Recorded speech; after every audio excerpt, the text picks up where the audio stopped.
A man in need gives his last coins to a homeless woman. He never imagined who she really was. The next day, a limousine stops in front of him, and his life changes forever. Hello, viewer. Thanks for joining us. Leave a like and share your thoughts in the comments, along with the city you're watching from. Now let's continue with the story. John White, age 38, trudged along a chilly Chicago sidewalk with his head tucked low against the biting autumn wind. He had just left a dilapidated workshop, a place he once thought could offer him steady carpentry jobs. The musty smell of sawdust still clung to his jacket as he replayed a conversation with the workshop owner in his mind. Another curt refusal, another polite, "We'll call you if anything opens up," and another door seemingly closed. He tried not to take it personally, but it was impossible not to feel the sting of rejection. His small apartment was a few blocks away, though it felt like miles in the fading daylight.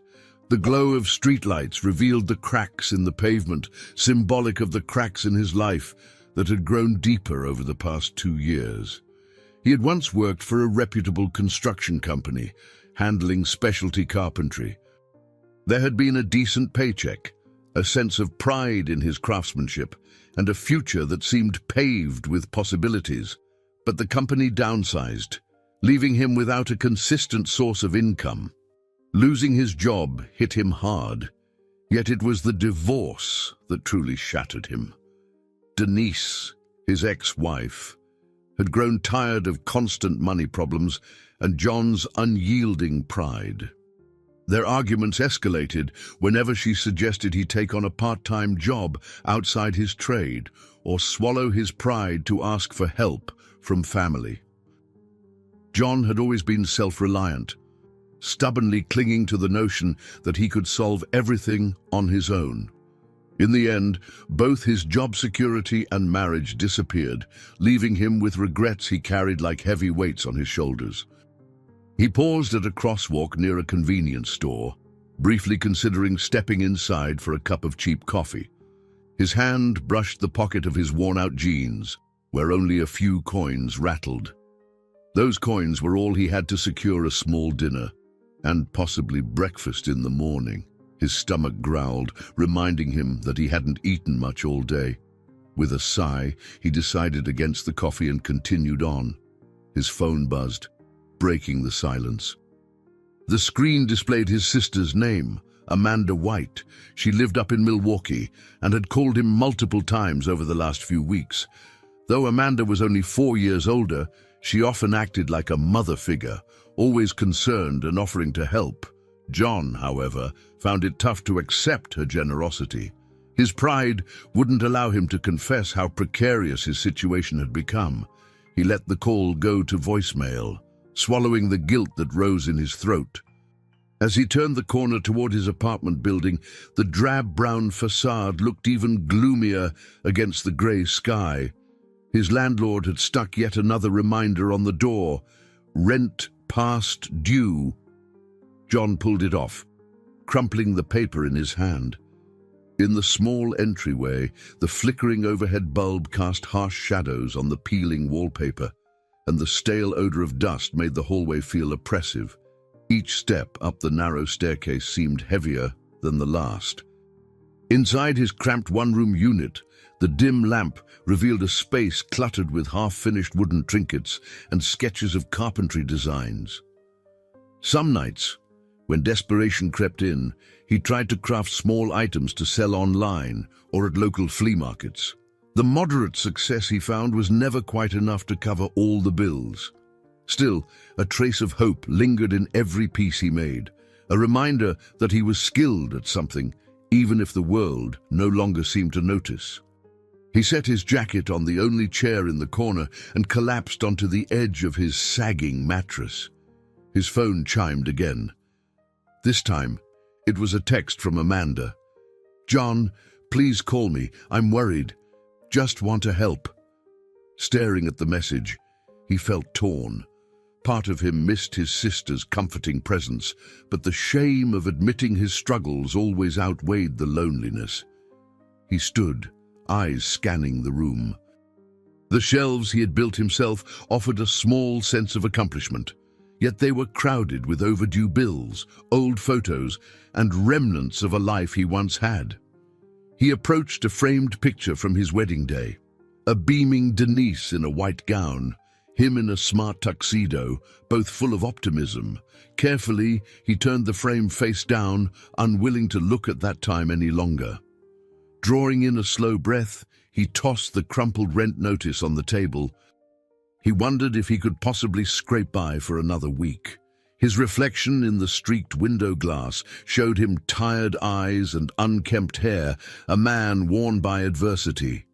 Despite the gloom, there was still a stubborn glimmer in his gaze, an echo of the craftsman who once believed in building a bright future. It was that small spark of resolve that kept him going. Though he couldn't see past the weight of his troubles, somewhere within him was a faint hope that one day fate might offer him a chance to start over. A thin drizzle began to fall the next evening as John headed home, the wind carrying a hint of winter's chill. The city's streetlights cast a hazy glow, bouncing off puddles and reflecting tall buildings that loomed in the distance.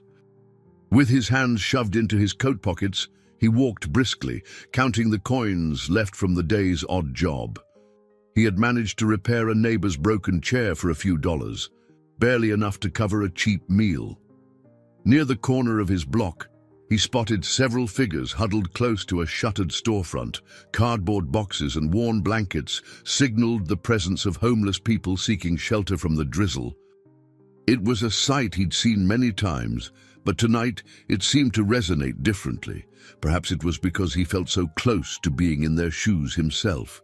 He tried to slip by unnoticed, but one of them, a woman with a slight frame, turned her head. Through the dim light, her eyes locked onto his. There was a glint in them, an unexpected depth that made him slow his steps.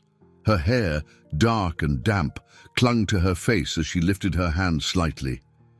"Excuse me," she murmured, voice barely above a whisper. I'm sorry, but could you spare anything?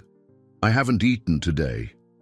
John froze, his heart pounding for reasons he couldn't quite articulate. He had passed countless homeless individuals before Allah, usually dropping what little change he could afford. But lately, with his own rent overdue and his fridge nearly empty, he was more guarded about every penny. The cold logic in his head reminded him that these last few coins would buy his dinner. Yet he couldn't ignore the look in her eyes. There was no anger or aggression, just a quiet desperation. He hesitated, staring down at the coins in his palm. They were all he had for a cheap soup or a sandwich from the corner deli. Giving them away would mean going hungry tonight. His stomach churned, but an inner voice nudged him, reminding him of what little good was left in the world. He knelt beside her, aware of how ragged he himself must look, and held out his hand. "It's not much," he said, placing the coins in hers, "but I hope it helps." Her fingers closed around them. For a fleeting moment, their gazes met once more, and she offered a faint smile of thanks. "You have no idea how much this means," she whispered. John gave a tight nod, standing up quickly. The drizzle had turned into a light rain, soaking through his worn coat. He stepped back into the flow of pedestrians, feeling a twinge of regret and relief all at once. Now he would go to bed on an empty stomach, but something inside him felt lighter. Reaching the door of his apartment building, he paused under the awning to shake off the rain. The landlord's notice from yesterday still weighed on his thoughts, and he felt foolish for having parted with his last bit of change. He mumbled to himself, "What was I thinking?" Shaking his head, he climbed the stairs and entered his apartment, the space feeling colder and lonelier than ever. As he placed his damp coat on the chair, his phone buzzed. Another message from Amanda lit up the screen. "I'm worried about you, Johnny. Please let me know you're okay." He slipped the phone onto the table without responding. The raw hunger gnawed at him, and he wished for something, anything, to fill his aching stomach. Instead, he busied himself by tidying his workspace, stacking leftover planks of wood and sorting through nails. His thoughts drifted to the homeless woman. He didn't catch her name, but something in her eyes lingered in his mind, a mix of gratitude and sorrow. He wondered if she had somewhere safe to go, or if she'd spend another night on that damp sidewalk.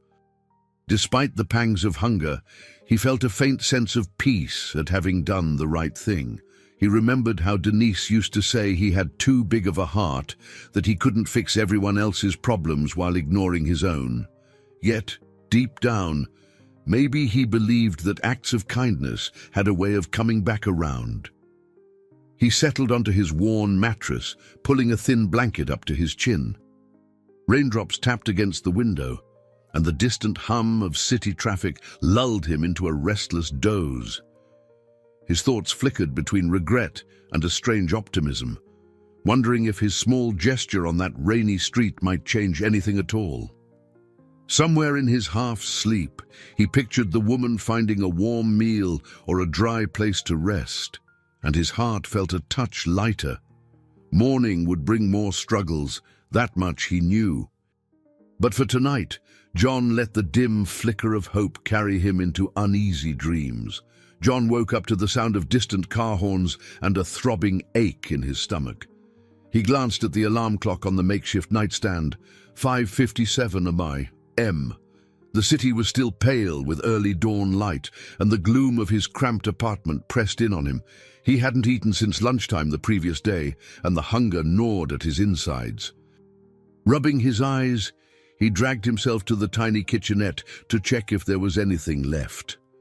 The fridge hummed ominously, nearly empty except for a half-eaten jar of peanut butter and a lone bottle of water. He sighed and grabbed a spoon, eating a bit of peanut butter to dull the sharpest edge of his hunger. Thoughts from the previous night rushed back. He replayed the moment he handed over his last coins to the homeless woman. A twinge of doubt made him question if it was the right call. He pictured the landlord pounding on his door for rent money, or the electricity getting cut off. Then he recalled her eyes again, those pleading yet dignified eyes, and found a small comfort in the fact that, at least for one day, she might have had a meal. He moved to the rickety table in the corner, where a stack of bills lay in disarray. Each envelope felt like a weight pressing on him. As he sorted through them, he wondered whether he could buy more time by calling the utility company. He tried to push away the barrage of negative thoughts. He couldn't exactly regret helping someone in need, could he? His phone vibrated, startling him. It was a text from Amanda. "Hey, I know you might ignore this, but I'm here for you. I'll be in Chicago next weekend. Maybe we can meet."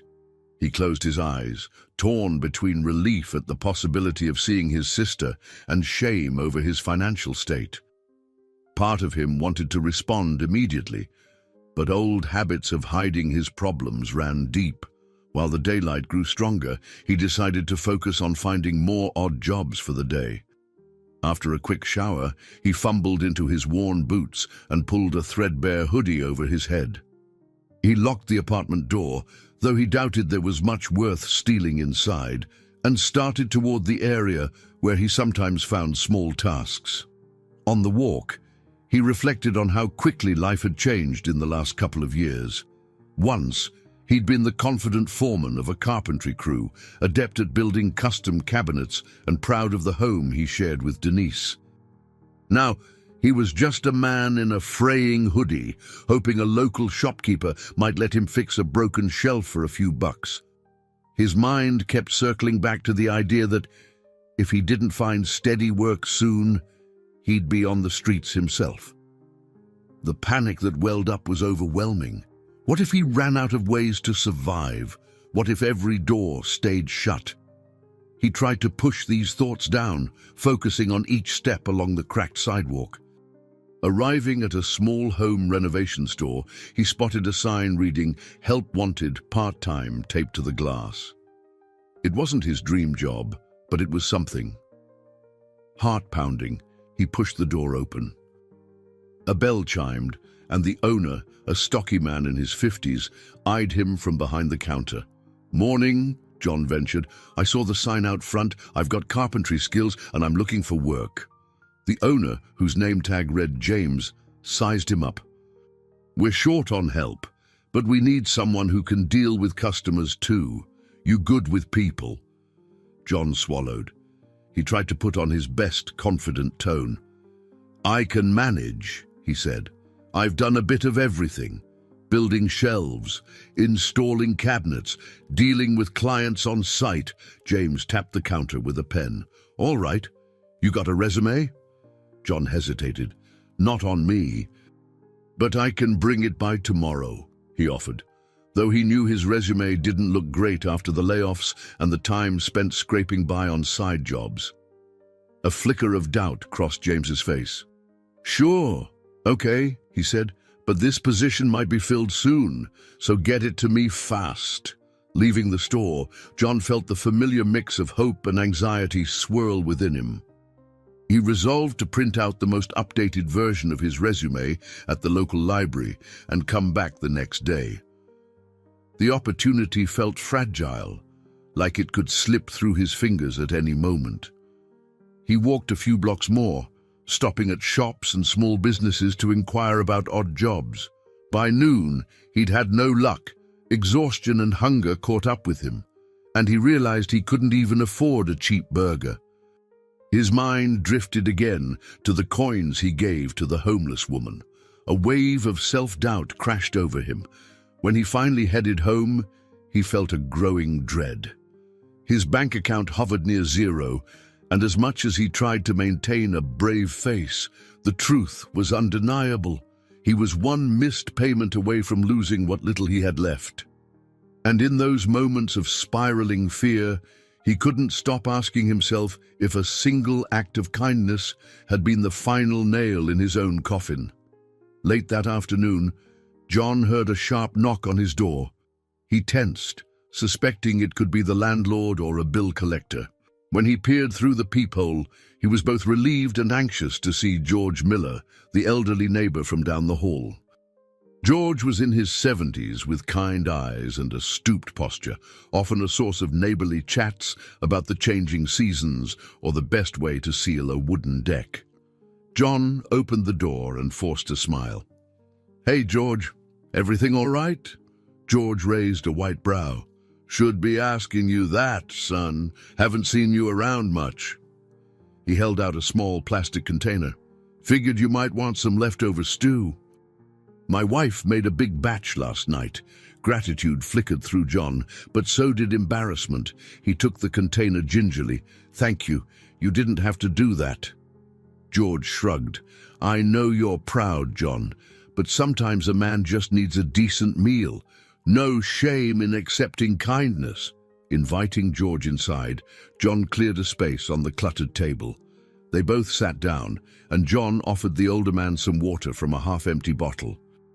The stew smelled heavenly, and John's stomach growled despite his attempt to remain composed. "How's work?" George asked gently. John fiddled with the container's lid, choosing his words carefully. "Not great. I've picked up a few odd jobs, but nothing permanent. Been trying to get something steady at the hardware store nearby. Might have a shot." George nodded. "Just keep at it. Your craftsmanship is impressive, and that's something folks still need. You built those shelves in my place a few years back, remember? Best I've ever had." A small smile touched John's lips. "Yeah, I remember. Sometimes I forget that I have skills people could value." He paused, glancing at the stack of bills on the table. "Lately, it feels like the world's turned against me." George leaned forward, setting a comforting hand on John's arm. "I'm not going to pry, but if you need anything, someone to talk to or a quick loan, don't be too proud. We've all hit rough patches." John's throat tightened. He appreciated George's offer more than he could express. Yet, the idea of borrowing money from a neighbor, especially an elderly one on a fixed income, was too much for his pride to handle. He managed a nod. "I'll keep it in mind." Thank you, George. Really? After George left, John warmed the stew on his tiny stove, each spoonful a balm for his hunger and stress. The taste brought back memories of simpler times, family dinners, laughter echoing in the kitchen, and a roof over his head he never had to worry about. By early evening, the phone rang. He glanced at the screen. It was a number he didn't recognize. Usually, he'd ignore unknown calls, suspecting telemarketers or bill collectors, but something compelled him to pick up. "Hello," he answered, his voice cautious. A firm tone greeted him. "Mr. White, this is Mark Donahue. I'm calling regarding your car payments. We sent several notices with no response. Are you aware that you're 3 months behind?" A headache flared at his temples. He didn't have the money to catch up. The call ended with a warning that repossession was on the table if he didn't make a substantial payment soon. Setting the phone down, he stared blankly at the wall. Everything felt like it was teetering on the edge. The rent, the utilities, and now the car. He paced the small apartment, trying to think of solutions. Maybe he could sell some of his tools, though they were essential for his work. Or perhaps he could ask Amanda for a loan. But the thought made him cringe with embarrassment. His mind drifted to the coins he'd given away, fueling a fresh wave of panic. Though the logical part of him knew that tiny sum wouldn't have solved his problems, the fear of running out of every last resource haunted him. With a groan, he pushed away the thought, refusing to blame a moment of compassion for all his hardships. Needing fresh air, he stepped onto the narrow fire escape outside his window. The city sprawled before him, lights twinkling in the dusk. Somewhere out there, the homeless woman he'd helped was likely facing a far harsher reality. He thought of her again, imagining how vulnerable she must feel. In a strange way, it made his situation seem slightly less dire, or at least put it into perspective. Stepping back inside, he felt the weight of the day's challenges settle on his shoulders. Despite George's kindness and the hope of a part-time hardware job, the pressures mounted. He eyed the old toolbox in the corner, a relic from better times. Inside it lay worn-out chisels and hammers that once built beautiful furniture, now waiting to be used again. For a split second, a hint of determination flickered. He had not given up completely, not yet. Nightfall shrouded the cramped apartment as he settled in, consumed by worry. Tomorrow, he decided, he would make more calls, check more places for work, and keep chasing any lead he could find. Somehow, he had to believe that all wasn't lost, that something good might still be on the horizon. The next morning, John woke to a glimmer of early sunlight breaking through the dusty window. He had slept fitfully, his mind buzzing with questions about how he'd gather rent and catch up on his car payments. Yet, there was a sliver of resolve when he opened his eyes, a faint determination to tackle the day head-on. He pulled on a clean shirt, one of the few left that didn't have paint stains or small tears, and grabbed a battered folder containing a sparse resume and letters of recommendation from his old job. He planned to return to the hardware store, determined to make a better impression on James. With a small mirror propped on the windowsill, he ran a comb through his hair, trying to appear as presentable as possible. On his way out, he noticed the corridor was unusually quiet. The flickering overhead light made the space seem eerily still, as though the building itself were holding its breath. As he stepped onto the street, an unexpected sight made him pause. A sleek, black limousine idled at the curb. It looked wildly out of place in his rundown neighborhood, where even a modest sedan was a luxury. He blinked, unsure if he was imagining things. He watched for a moment, curiosity piqued, but then forced himself to focus. He didn't have time to wonder about fancy cars. He had a job to land, so he shoved his hands in his pockets and walked away. The crisp morning air stung his cheeks, and the city was beginning its daily hustle. A few blocks down, he slipped into a coffee shop, though he had no intention of buying anything. Instead, he lingered at a small table, waiting for James's store to open. The rich smell of roasted beans tempted him, but his wallet was nearly empty. He distracted himself by rereading his resume, noticing the gap years that seemed impossible to explain away. Shortly after, he made his way to the hardware store. The neon open sign glowed in the window, and he entered with steady steps. James stood behind the counter, flipping through a thick inventory binder. He gave John a brief glance. "Morning," John said, extending the folder. "I brought my resume and letters. I'd really appreciate the chance to work here." James skimmed through the papers, lips pursed. "All right," he said finally. "I see you've got real carpentry experience. The question is, can you handle customers and help with sales? It's not all manual labor." John inhaled slowly. "I'm willing to learn. I know wood, tools, and I can explain the basics to anyone who walks in." The store phone rang, interrupting them. As James answered, John waited, shifting his weight anxiously. His eyes drifted to the walls lined with power tools and paint cans. He imagined working alongside them, maybe even showcasing his carpentry knowledge to eager DIY customers.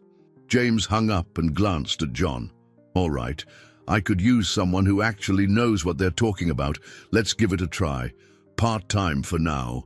A surge of relief and excitement swept over John. He forced himself to remain composed. "Thank you. I won't let you down." He spent the next hour filling out paperwork and learning how the cash register worked. It wasn't glamorous, but it was a start. The pay wouldn't solve all his problems overnight, yet it felt like a lifeline. Around lunchtime, John stepped outside to take a breath and call the utility company, hoping to arrange a payment plan.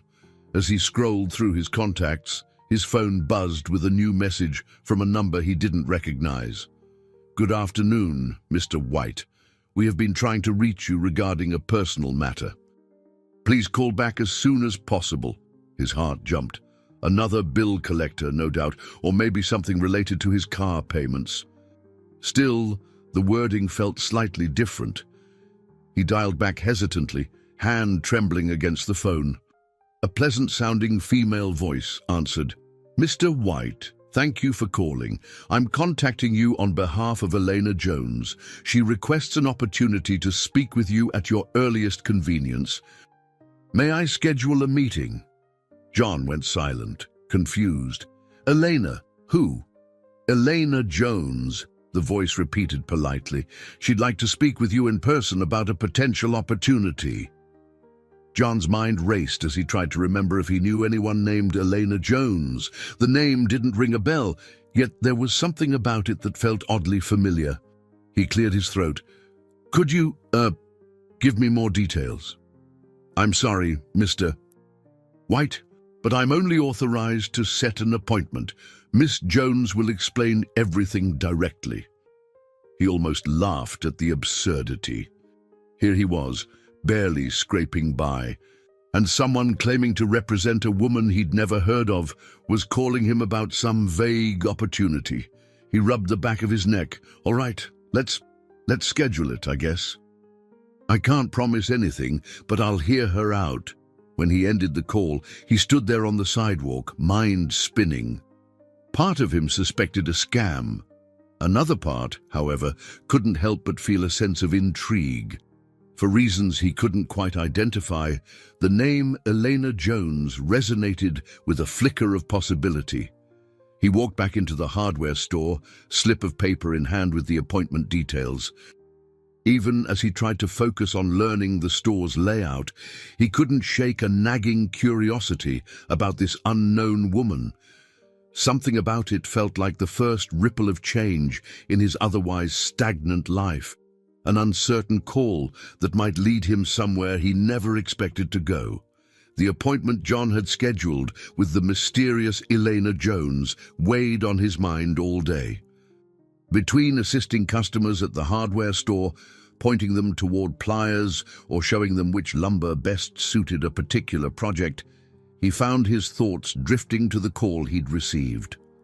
Late in the afternoon, James let him clock out early. Sensing his distraction, John headed home with the slip of paper in his pocket. It bore an address in an upscale part of downtown Chicago, a place he rarely ventured.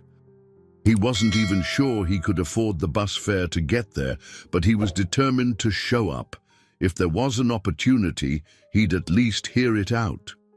Early the next morning, he boarded a bus that rattled past neat row houses, cafes with glass windows, and finally into a district filled with tall, gleaming office buildings. It felt like a world apart from the rundown neighborhood he called home. When he stepped off at his stop, he craned his neck, reading the street numbers until he found the right address, a sleek, modern high-rise with a polished exterior. The revolving doors at the entrance were made of tinted glass, and a uniformed doorman stood at attention, greeting people in tailored suits and expensive shoes. John smoothed the front of his only decent shirt, feeling out of place as he stepped inside the glossy lobby. A quick glance showed marble floors, potted plants, and an enormous reception desk behind which two attendants handled phone calls with efficient politeness. Approaching slowly, John cleared his throat. "Excuse me," he said. "I have an appointment with, Elena Jones." One of the attendants, her name tag read Caroline, flashed a professional smile. "Of course. May I have your name?" "John White." She tapped a few keys on her computer, then nodded and handed him a visitor's badge. "Elevators are to your right, sir. Miss Jones's office is on the 28th floor." Trying to quell the flutter of nerves in his gut, John thanked her and made his way to the elevator bank. As he rode up, he stared at his reflection in the mirrored interior, a tired man with eyes that showed equal parts determination and wariness. He tried to straighten his posture, reminding himself that he had a right to be here, even if he felt like an outsider. The 28th floor was hushed, with plush carpeting that muffled every step. Frosted glass doors lined the hallway, each bearing the name of an executive or department. At the far end, a polished silver plaque read Elena Jones, Executive Office. He swallowed and pressed the door's intercom button. A woman with cropped black hair, wearing a crisp blouse, opened the door. "You must be John," she said, extending her hand. "I'm Monica Ramirez, Miss Jones's assistant. Please come in." Monica guided him through a spacious reception area where floor-to-ceiling windows offered a stunning view of the city skyline. Soft leather chairs and potted greenery made the place look more like a luxury lounge than an office waiting room. John couldn't help but feel a pang of self-consciousness, noticing how scuffed his shoes were compared to this immaculate setting. "Miss Jones is running a bit behind in a meeting," Monica said kindly. "Can I get you something to drink? Coffee? Tea? Water?" "Water would be fine, thanks," John replied, voice subdued. He settled into one of the leather chairs, sipping from a chilled glass. A wave of questions filled his mind. Who exactly was Elena Jones? How did she know of him? And what on earth did she want to talk about? Before he could venture too far into speculation, the large double doors at the end of the hall opened, and a figure emerged. She was of average height, dressed in a tailored grey suit that projected both professionalism and confidence. Her hair, a deep chestnut shade, was neatly pinned back, and her gaze was direct, yet not unkind. The hint of familiarity in her features struck John, but it took him a moment to place it. "Mr. White," she said, her voice calm and measured. "Thank you for coming." John stood, offering a brief handshake. "Thanks for inviting me," he managed, meeting her eyes. There was something in them he recognized, an intensity similar to that of the homeless woman he had encountered. But that seemed impossible. Elena motioned for him to follow her into the office, a large space with sleek furnishings and tasteful decor. A modern painting hung on one wall, a subtle pop of color in the otherwise minimalist environment. She gestured for him to sit at a small conference table by the window. Monica quietly retreated, leaving them alone. Elena folded her hands on the table, studying John with a gentle seriousness. "I'm sure you have questions," she began, "so let me start by explaining how I came to learn about you." John nodded, trying to contain the swirl of confusion inside him. He reminded himself that, whatever happened here, he had nothing to lose by hearing her out, and if there was the faintest chance of a genuine opportunity, he needed to keep his mind open. Elena exhaled slowly, as if preparing to unveil a carefully guarded secret. "I think you'll find the answer surprising," she said quietly, "but I want you to know it comes from a place of gratitude." A sudden tension filled the air, and John's pulse quickened. He had no idea what lay ahead, but he felt like he was about to step through a door that would change his life in ways he could never have anticipated. John perched on the edge of his chair, alert to every word Elena spoke. She revealed that she managed a large investment firm with multiple philanthropic branches. More importantly, she implied she had a personal interest in acts of generosity carried out by everyday people, an interest that led her to discreetly observe certain neighborhoods. He listened intently, nodding when appropriate, even though the overall context felt surreal. He recalled the battered corners of his own apartment, the smell of stale air in the hallways, the daily grind of trying to keep his life afloat. How had he ended up in a glistening high-rise, talking to someone who looked every inch the polished corporate executive?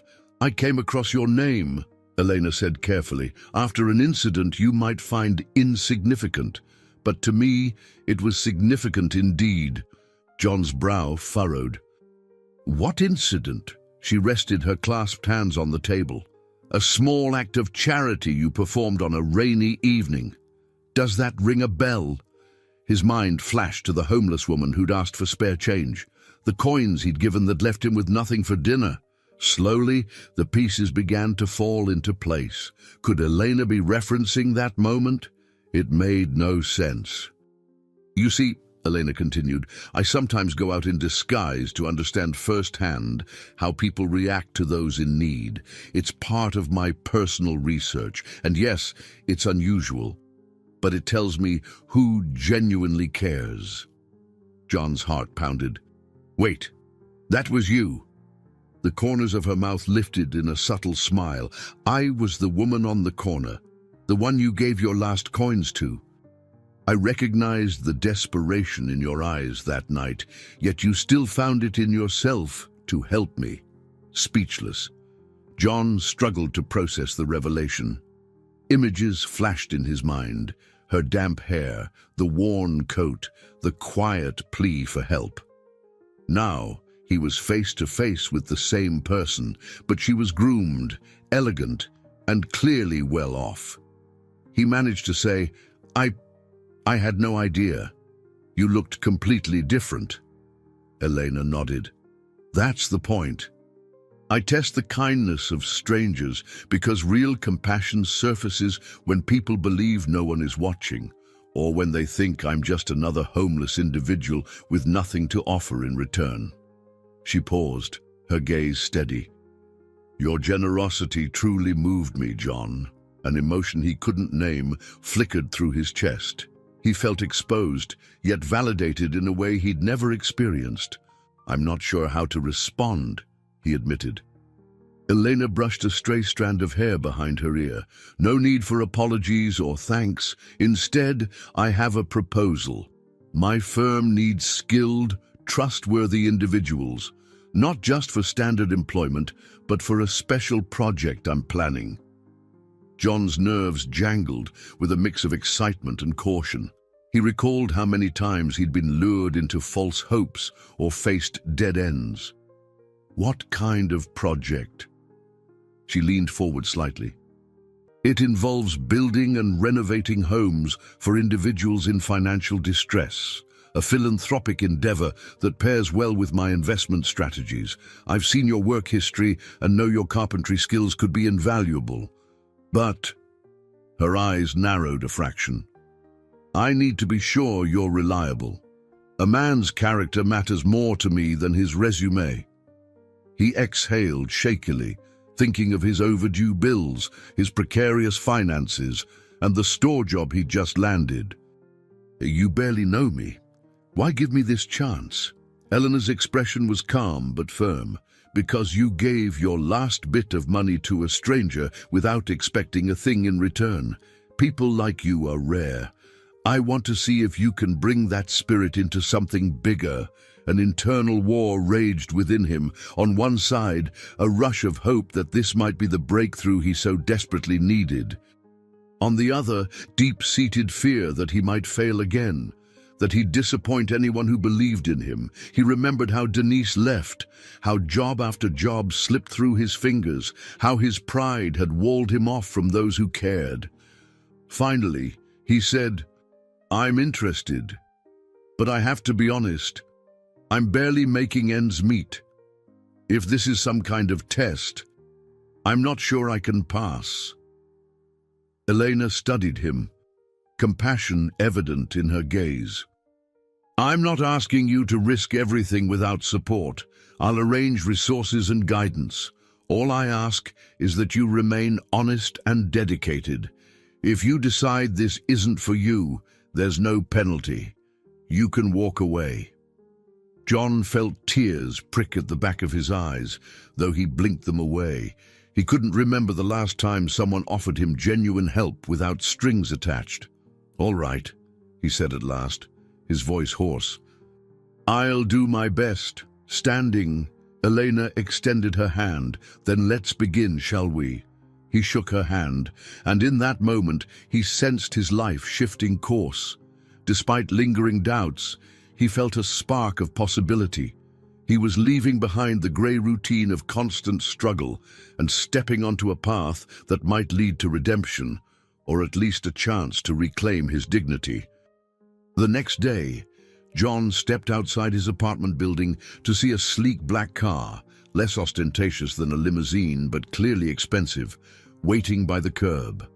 It was still early, and the Chicago morning air held a crisp chill that nipped at his cheeks. A suited driver emerged, greeting him with a polite nod. "Good morning, Mr. White," the driver said, opening the back door. "Miss Jones asked me to bring you to the site." John's heart thumped, a mix of excitement and apprehension. He was still reeling from the fact that Elena Jones, a wealthy philanthropist, had singled him out for a special project. Sliding into the car's plush interior felt like trespassing into a realm meant for someone else. As they navigated the busy streets, he noticed neighborhoods shifting from the familiar low-rent blocks to more prosperous areas with tidy sidewalks and well-kept lawns. Eventually, the driver turned onto a quieter street near the outskirts of the city. A row of rundown houses came into view, some with boarded-up windows and weathered facades.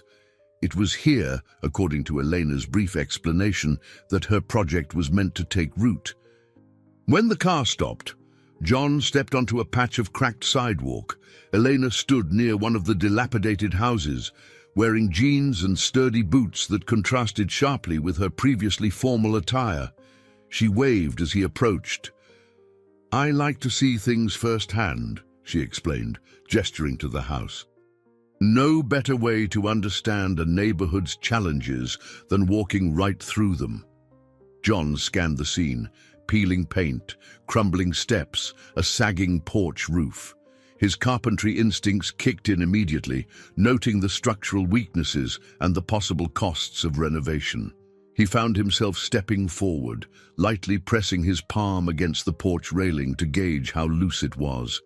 Behind him, the driver remained in the car, presumably waiting. Elena turned to John, crossing her arms casually.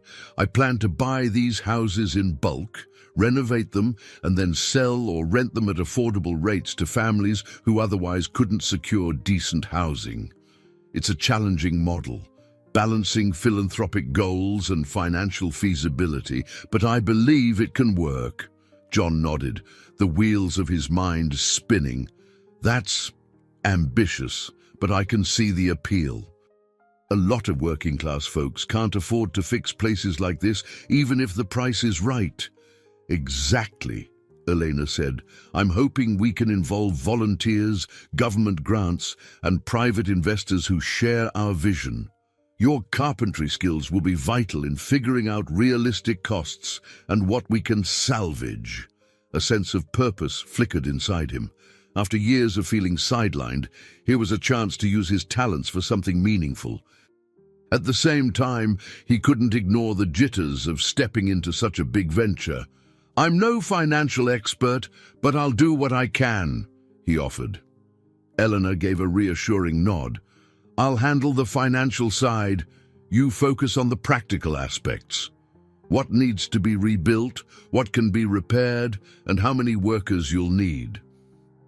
They spent the next hour walking through a couple of houses on the same block, musty interiors revealing broken drywall and water damage. With a borrowed flashlight, John poked around basements, attics, and sagging floorboards.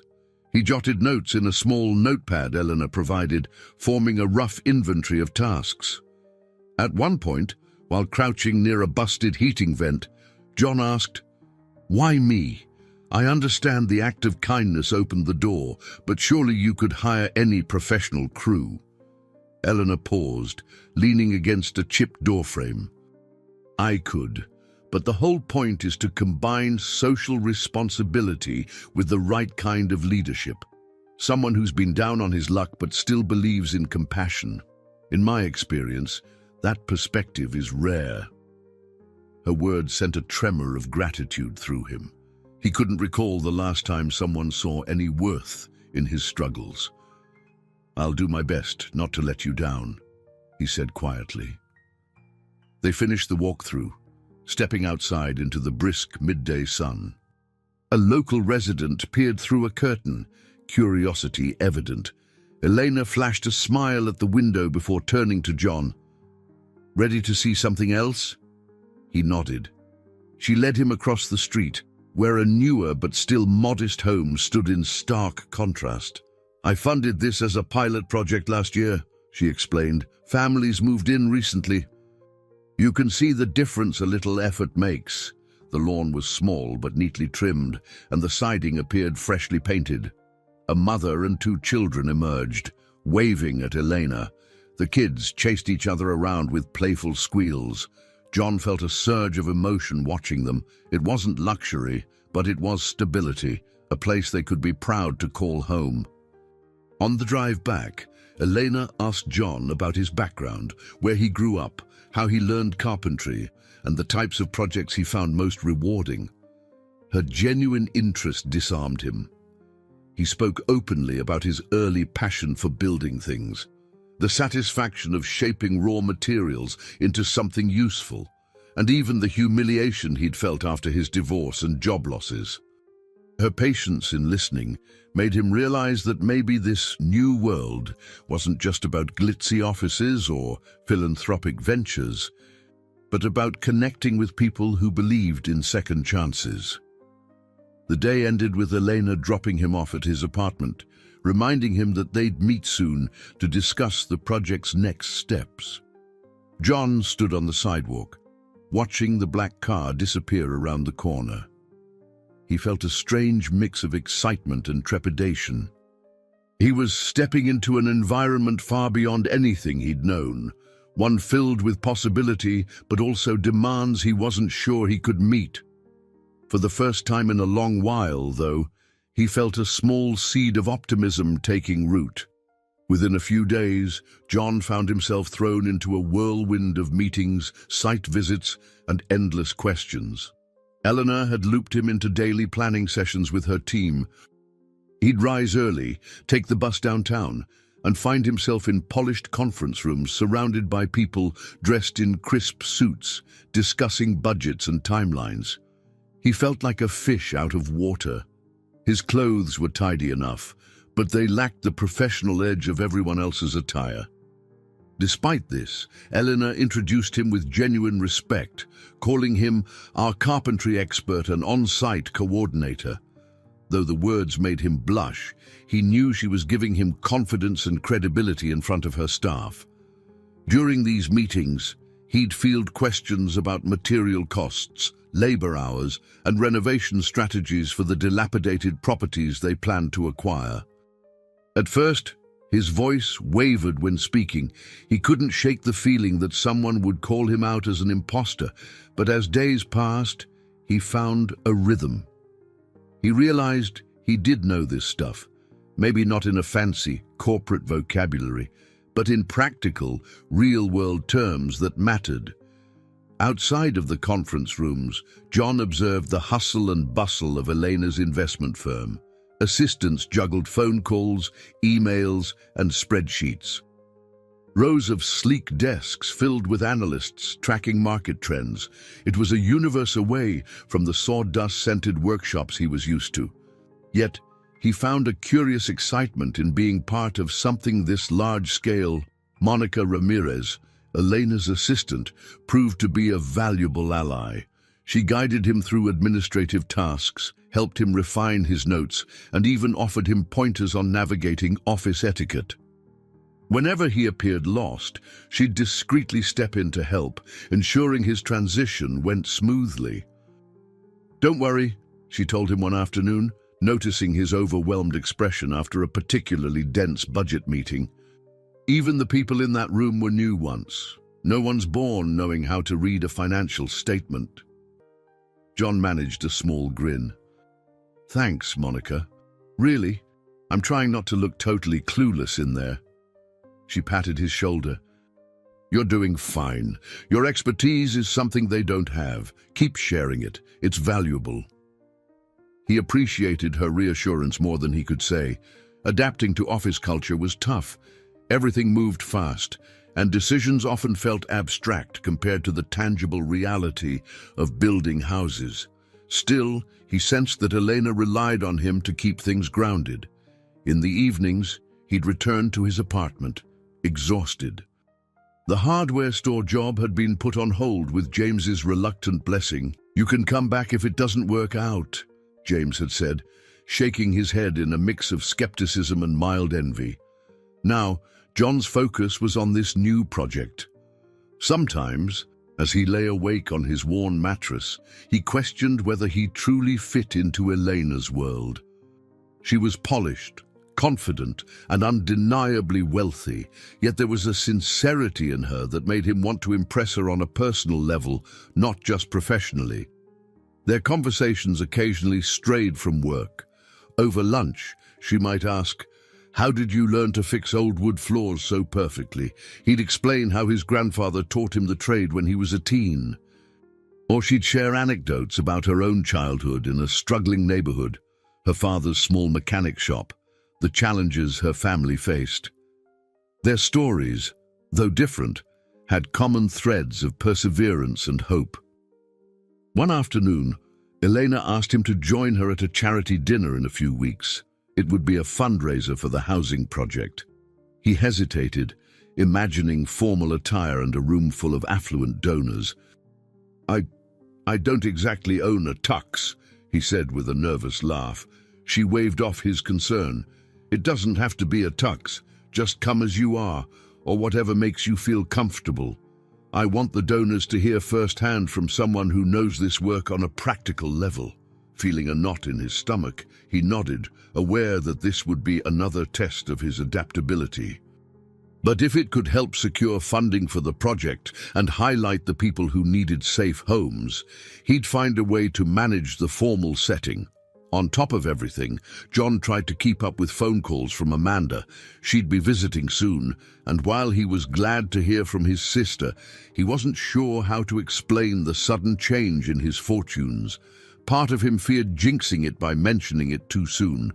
Despite the uncertainties, he pushed forward. He was learning a new language of budgets, proposals, and social ventures. He tried to see it as just another craft, like building a piece of furniture, only now the wood was spreadsheets and financial plans. Each day he walked into that office, he felt a mixture of nerves and a growing sense of pride. For the first time in a very long while, he wasn't just surviving, he was learning to thrive. One bright morning, John arrived at the firm's office to find a note from Elena waiting on his desk in the small corner she had designated for him. "Join us in the conference room at 10 a.m. There's someone I'd like you to meet." Curious, he settled in to organize his notes about material suppliers and budgeting for demolition work.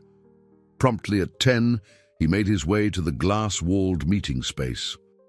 Inside, Elena stood alongside two individuals he recognized from prior introductions, Peter Chapman, the firm's main legal advisor, and Carla Bennett, the director of philanthropic projects. Peter was in his mid-50s, tall and composed, with a crisp navy suit and a stack of documents in hand. Carla, a woman in her early 40s, gave off a warm vibe. She wore a simple blouse and spoke in a caring tone that immediately put John at ease. "Good morning," Elena said, motioning for John to join them at the table.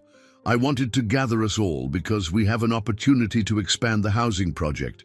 But before we proceed, I think it's important we get input from everyone involved." Carla sat forward, hands clasped. "We've secured a preliminary agreement with a community organization on the south side to renovate a row of abandoned houses. They'll provide volunteers while we handle the structural rebuild and funding." She glanced at John. "We need someone to oversee the on-site coordination, someone who understands both the technical and human side of this work." John felt a stir of excitement, tempered by a twinge of nerves. I'd be honored. I'll need a good team, though." "That's where I come in," Carla said, smiling. "I've worked with local nonprofits for years. We've got volunteers lined up, some with basic construction skills, others just willing to lend a hand. My role is to make sure everything runs smoothly on the social front, from permits to community relations." Peter interjected, his tone more formal. "And I'll handle the legalities, acquiring properties, drafting contracts, ensuring liability coverage for volunteers. Also, I'll address any neighborhood disputes that might arise." John appreciated how each person brought a specific expertise. He was struck by how genuine Carla's passion was when she spoke about helping families in need. Peter's stern exterior seemed to soften whenever Carla mentioned the project's philanthropic angle. Clearly, they both cared, each in their own way. Elena nodded. "We're all allies here, working toward the same goal. I wanted to introduce you properly, John, because the success of this project depends on seamless collaboration." She looked at Carla. "I trust you'll guide him through the non-profit angle better than I could." Carla patted a thick folder in front of her. "Absolutely. And John, don't worry if this seems overwhelming. We all have to rely on each other's strengths. You just bring that carpentry and on-the-ground know-how." Feeling a wave of gratitude, John smiled. "I appreciate that. It's nice not to feel alone in this." Peter added, "In a month or so, we'll likely host a community outreach event. We'll explain the renovations, gather more local volunteers, and hopefully attract additional funding. Elena believes your testimony, coming from a skilled tradesman who's seen tough times, will resonate."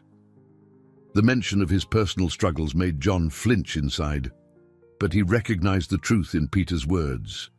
His story might indeed inspire those who doubted the project's sincerity, or it might open them to the idea that real transformation was possible for anyone.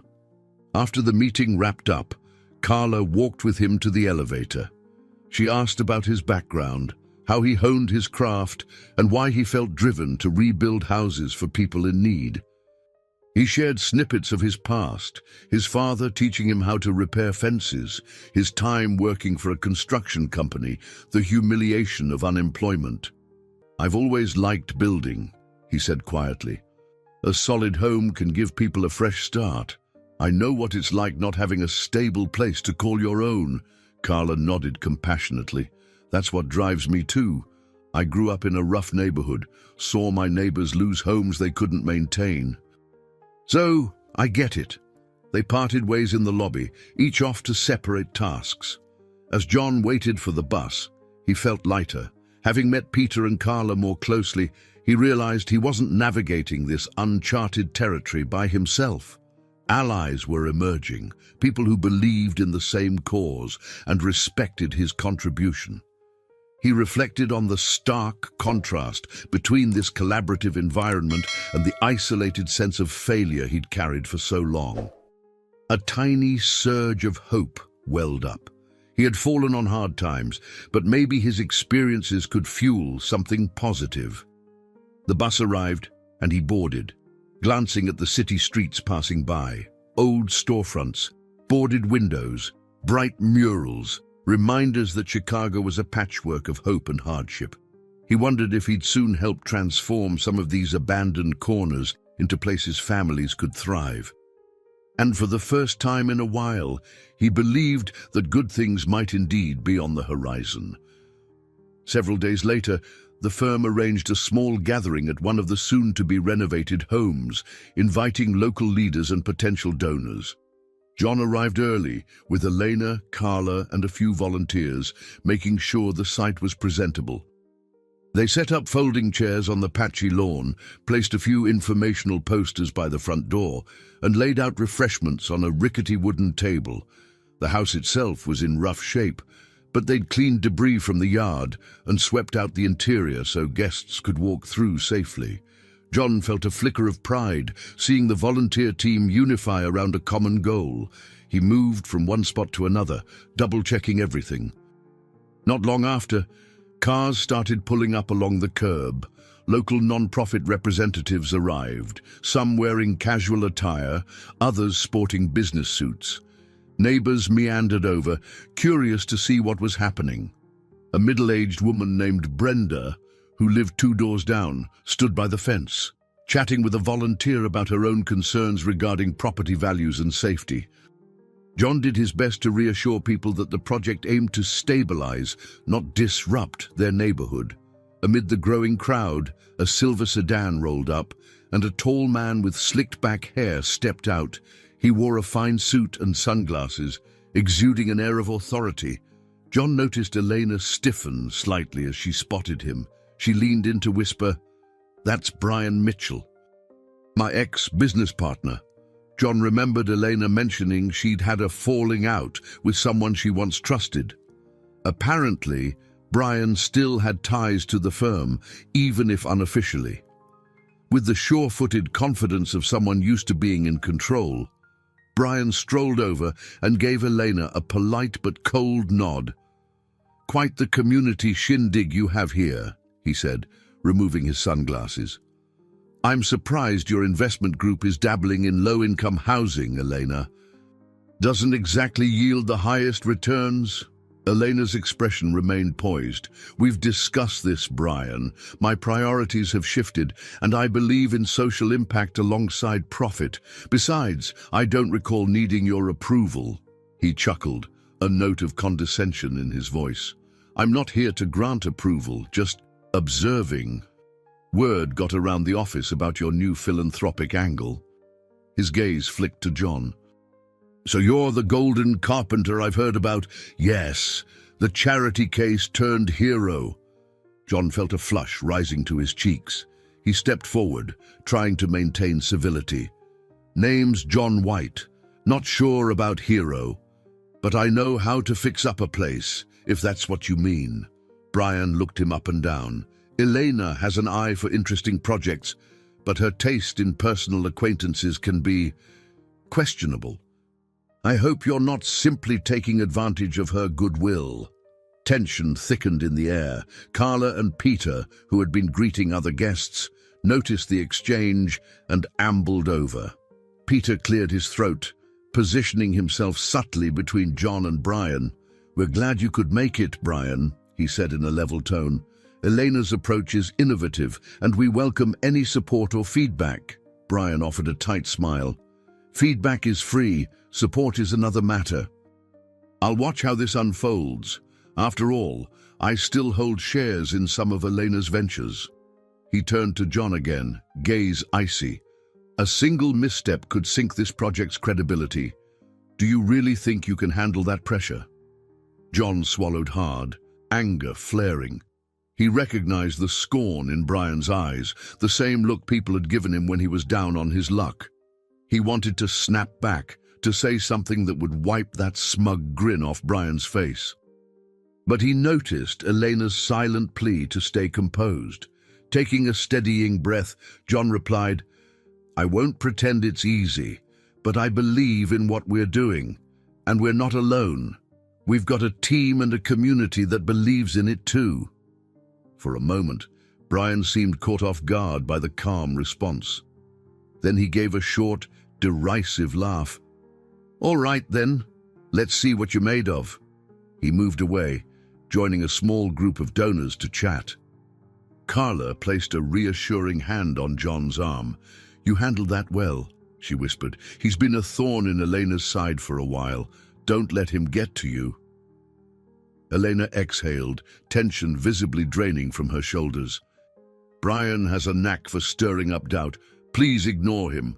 The project will stand on its own merit, I promise." John forced a half smile. Despite the knots in his stomach, he appreciated the support from Elena and Carla. As the gathering continued, he tried to focus on giving tours of the house, explaining potential renovations, and emphasizing the positive impact for families. But a nagging worry lingered. If Brian was determined to undermine them, he might find ways to sabotage the project's funding or credibility. Even so, John resolved not to let the encounter rattle him completely. He reminded himself that he had come too far to be derailed by one man's disapproval. Still, the doubt in Brian's glare felt personal, as though testing the very core of John's resolve. By the time the event ended, most attendees left with a favorable impression, but John couldn't shake the feeling that he'd just met a formidable antagonist, someone who might challenge him in ways he wasn't prepared for. And in the back of his mind, he knew his own insecurities could magnify any criticism. Uncertain as he was, he vowed to stay focused on the larger purpose, helping people who needed a decent place to live. No scornful businessman would take that mission away from him. John woke early, his head buzzing with the lists he'd made the previous night. Material suppliers to check, local volunteers to schedule, and a new set of floor plans he needed to finalize for the next row of houses. The project had expanded faster than he'd anticipated, partly thanks to Elena's deep pockets and persuasive charm, but such growth brought more complications. He slipped into the office suite shortly after sunrise, finding Carla already at her desk. A half-finished mug of coffee by her keyboard, she looked up and grinned. "You're here even before the janitors," she teased. "Big day." John set his notes down with a sigh. "Feels like it. We're preparing to start renovations on the second block. The volunteers are eager, but I'm not sure they understand just how much work is ahead." Carla nodded sympathetically. "Any thoughts on how to organize them?" He pulled out a rough schedule he had drafted. "I figured morning shifts for basic demolition, then an afternoon group to handle cleanup and prep for reconstruction. But if we don't get certain supplies on time..." He shook his head, trailing off. Before Carla could respond, Elena appeared in the doorway, wearing tailored slacks and a simple sweater. Even dressed casually, she exuded focus. "Morning, both of you," she greeted. "I need a quick update on the volunteer teams. The local media caught wind of our efforts and might come by for a story." John's shoulders tensed slightly. The idea of cameras poking around made him uncomfortable. Still, he cleared his throat. "It could help us, right? More visibility might attract donations." "Exactly," Elena agreed, "but it also invites scrutiny. We need to ensure everything's running smoothly." She placed a hand on John's shoulder, as if sensing his worry. "Don't stress too much. You've done a fantastic job so far." They spent the next hour reviewing John's plans, refining the schedule, and discussing risk management.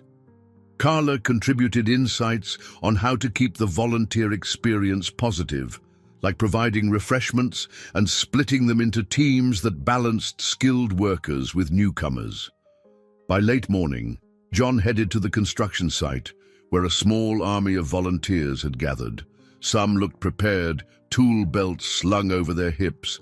Others wore nervous smiles, carrying store-bought gloves and goggles that still had price tags. With gentle authority, John assigned tasks, pairing novices with seasoned workers. A few hours in, everything seemed to be going well. Walls were coming down in a controlled demolition, and dusty piles of plaster and old wood were carted out to dumpsters. But trouble began when the group tackling the basement discovered extensive mold damage.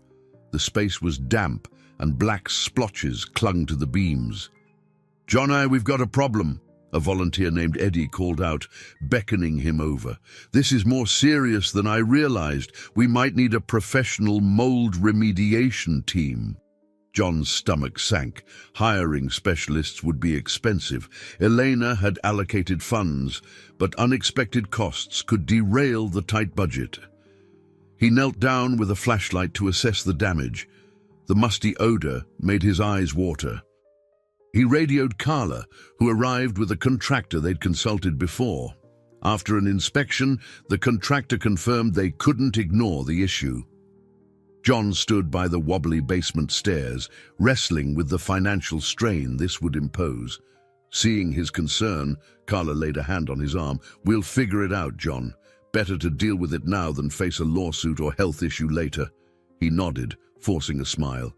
"Yeah, you're right. Let's get quotes from 2 or 3 mold experts. I'll talk to Elena."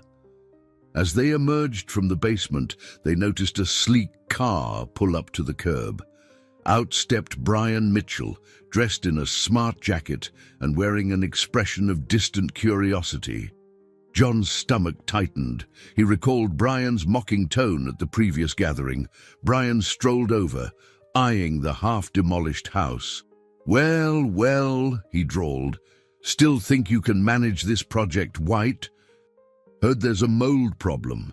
That can cripple a renovation if you're not careful." John swallowed his irritation. "We're dealing with it." Brian offered a thin smile. "Hope you've budgeted enough for professional work. Surprises like this can make donors nervous." Carla stepped in, her voice composed. "Elena's aware of the situation, Mr. Mitchell. We're consulting experts and we'll handle it responsibly." "No one's cutting corners." Brian glanced around, then leaned in, speaking just loud enough for John to hear. "You'll need more than good intentions and volunteer labor. One slip, and this entire operation could fold. Don't let Elena down." With that, he walked away, leaving John seething yet determined. He refused to let Brian's cynicism undermine the progress they'd made. By evening, the volunteers had cleared out, tired but still upbeat about their day's work. John stayed behind to review the site for safety hazards, reflecting on the fresh challenges. The mold issue was just one test among many. He realized that success would hinge on perseverance, resourcefulness, and a willingness to adapt. Gazing at the gutted interior of the house, he inhaled the dusty air and thought about how every obstacle could bring them closer to the goal of giving families a safe home. He knew deep down that each test he faced, financial, structural, or personal, could either break him or strengthen his resolve. A week later, the mold remediation specialists were hard at work in the basement. Though the extra expense stung, Elena authorized the necessary funds after hearing John's explanation.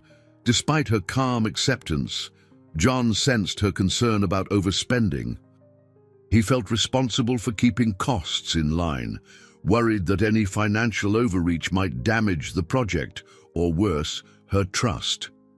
In the midst of these anxieties, John received a text from his ex-wife, Denise, that made his heart lurch. "We need to talk. Urgent." He wasn't sure he wanted to open that door. Their divorce had left deep scars, and they'd barely spoken since. But the word urgent rattled him. He agreed to meet her one evening at a modest cafe on the west side. The moment he stepped inside, he recognized her silhouette by a corner table. She looked both familiar and different. A woman of about 35, her hair styled in a neat cut, her posture confident. As he approached, she gave a half smile that didn't quite reach her eyes. "John," she said, gesturing for him to sit. "It's been a while." He settled across from her, trying not to fidget. "Yeah, it has. What's going on? Your text seemed urgent." She inhaled slowly. "I heard from Amanda that you're involved in some big housing project, a philanthropic endeavor." John blinked. "Amanda told you that?" He realized he hadn't mentioned it to his sister, but evidently she'd caught wind from someone else. Denise pursed her lips. "I still talk to your sister sometimes. Anyway, I wanted to see if you're okay. If you're not getting in over your head." He bristled at her tone. "I'm managing. Why do you ask?" She studied him for a moment. "Look, I'm glad you found something meaningful. But I recall how you used to overcommit, spending money or energy we didn't have. I don't want to see you crash and burn again." His initial annoyance softened as he remembered that she knew him well, faults and all. Yet he couldn't ignore the stab to his pride. "Things are different now," he said quietly. "I'm working with capable people. We have real backing." Denise leaned forward, voice gentle. "I'm not here to fight, John. I've been hearing rumors that a certain ex-partner of your new boss is trying to discredit the project. Something about your credibility being questioned." John's pulse quickened. "Brian," he muttered. "He's stirring up trouble, but we're staying ahead of it." She reached out, almost touching his hand before pulling back. "I know you've struggled, but you're a good man. And if there's a chance Brian could sabotage your efforts, just watch your back." A complex wave of emotions washed over him, gratitude for her concern, residual hurt from their past, and a flicker of hope that maybe they could maintain a civil relationship. "Thanks for the heads up," he said. "I'll be careful." They chatted a bit more, mostly exchanging updates. Denise had moved on with her life, working as a paralegal in a small law firm. She seemed content, though John sensed a pang of regret in her voice when she mentioned their former dreams of a comfortable home. "Anyway," she said finally, standing up to leave, "I just wanted to make sure you were okay. I know things ended badly between us, but you deserve to succeed in something you're passionate about." His throat felt tight. "I appreciate that." After she left, John lingered in the cafe, swirling his cold coffee. The conversation had reopened old wounds, reminding him of mistakes he'd made, how his pride and tunnel vision had driven a wedge between them. Yet it also revealed something else. She still believed in his core decency, despite everything. He paid his bill and walked out into the crisp evening air, his thoughts churning. Had he truly changed enough not to repeat old patterns? Could he handle the mounting pressures of the project without letting them consume him? And what about Brian's manipulations? How far could they go in undermining the trust Elena placed in him? Staring at the neon lights of a distant gas station, he made a silent promise to himself. No matter what ghosts the past brought forward, he would remain focused and truthful. The sting of failure still haunted him, but perhaps that same sting would keep him vigilant. Stepping onto the bus that would take him home, he resolved not to let regret shape his future. The following week, John found himself facing what felt like a monumental hurdle: the city's permit office. To renovate multiple homes in a formerly neglected neighborhood, he needed a variety of approvals. He also needed sign-offs from local inspectors, environmental agencies, and community boards. While Elena's legal team, led by Peter, handled the bulk of it, John had to appear at a public hearing to speak about the technical aspects of the project. He stood outside the municipal building on a brisk morning, balancing a binder of documents under one arm. Carla joined him, carrying her own stack of papers. "You look nervous," she commented, giving him a reassuring smile. He exhaled slowly. "I am," public speaking isn't exactly my strong suit, and city officials can be tough." She nodded. "They're wary of any development that might gentrify an area or disrupt the locals. But remember, our plan focuses on affordable housing. Just be honest about the benefits." Inside, they navigated a maze of hallways until they reached a stark conference room with rows of folding chairs. A handful of concerned residents sat near the front, scanning the agenda. At the head of the room, several city officials shuffled through papers. A short time later, Elena arrived in tailored business attire, offering a polite greeting to the council members. John scanned the crowd, spotting a familiar figure leaning against the back wall. Brian Mitchell, arms folded, expression unreadable. The sight triggered an immediate surge of unease. He recalled Denise's warning, suspecting Brian might try to sow doubt in front of the city officials. Sure enough, after the initial formalities, the council chair welcomed Elena and her team to present. Carla spoke eloquently about the social impact, explaining how renovated homes would be sold or rented below market rates, helping families in dire need. She highlighted the strong volunteer base, the partnerships with local non-profits, and the careful budget planning. When it was John's turn, his heart hammered. He swallowed, stepping up to the microphone. Carefully, he laid out details of structural improvements, mold remediation, and sustainable materials. He noted how the design aimed to preserve each home's character while ensuring safety and modern efficiency. One council member, an older woman with glasses perched at the end of her nose, asked, "Mr. White, do you have the experience to oversee such a large-scale renovation? We understand you've had some financial difficulties in the past. Are you sure you can manage resources effectively?" His cheeks heated. He felt Brian's gaze boring into him from the back. "I don't deny my past setbacks, ma'am," he said, voice controlled. "But I've been working closely with this team to make sure every stage is monitored. We have processes for accountability and each expense is tracked. My role is to provide the hands-on carpentry insight, something I've done for more than 15 years. The councilwoman nodded slowly, though her expression remained guarded. Another member chimed in about ensuring local labor was hired. John explained how they intended to involve community workers and volunteers, hoping to bolster the local economy. Just as he started to believe things were going smoothly, Brian stood, politely requesting to speak.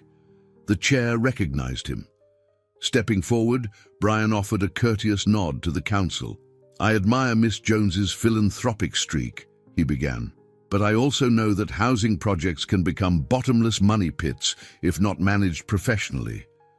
I'm curious, do we have a guarantee these renovations won't stall halfway, leaving half-gutted houses and disappointed families?" John clenched his fists at his sides. Before he could speak, Elena calmly responded. "We have full funding allocated for the initial phase. Our legal framework ensures continuous oversight, and additional donors have pledged support. We won't be abandoning these properties." Brian's gaze flicked to John. "And you trust Mr. White completely? No concerns about his ability to handle unforeseen complications? We all know how frequently he's changed jobs recently." A tense silence filled the room. John felt a protective anger rise, but Elena maintained her composure. "We trust John because he's proven his diligence and integrity," she said firmly. "He's been transparent about his past struggles, and those experiences, if anything, have made him more empathetic and resourceful." A quiet murmur moved through the room, some onlookers exchanging glances. Brian gave a casual shrug, as though satisfied he'd planted seeds of doubt, and returned to his spot. The council chair thanked everyone for their time and promised a decision within a week. As the meeting adjourned, Carla grasped John's elbow. "You handled yourself well," she whispered, attempting a reassuring smile. "Don't let him rattle you." He nodded absently. eyes lingering on Brian, who slipped out a side door. A heavy weight settled in John's stomach. It wasn't just about the project anymore. It felt personal. Brian's needling made him confront his insecurities, pressing the old wounds that screamed he wasn't good enough. Elena caught his gaze, her eyes filled with empathy. "We'll get through this," she said quietly. "We've come too far to fail now." Yet John couldn't shake the thought that everything, his new sense of purpose, the community's hope, hung by a thread. If the council was swayed by Brian's insinuations, or if unexpected hurdles multiplied, the entire venture could crumble. Outside, the wind had picked up, blowing a chill that cut through John's jacket. He hunched his shoulders and followed Elena and Carla to the car, forcing himself to believe that the next phase of this journey would bring them closer to success. But inside, anxiety brewed. Each new challenge felt bigger, pushing him to wonder if he had enough resilience left to see it through. Days stretched into a tense week. Whenever John checked his phone or email, a coil of dread gripped his gut. He knew the city council's decision would define the next steps. If they denied or delayed permits, the project might stall indefinitely. Late on a Thursday afternoon, as he was helping volunteers patch a leaky roof, Carla burst onto the site, waving her phone above her head.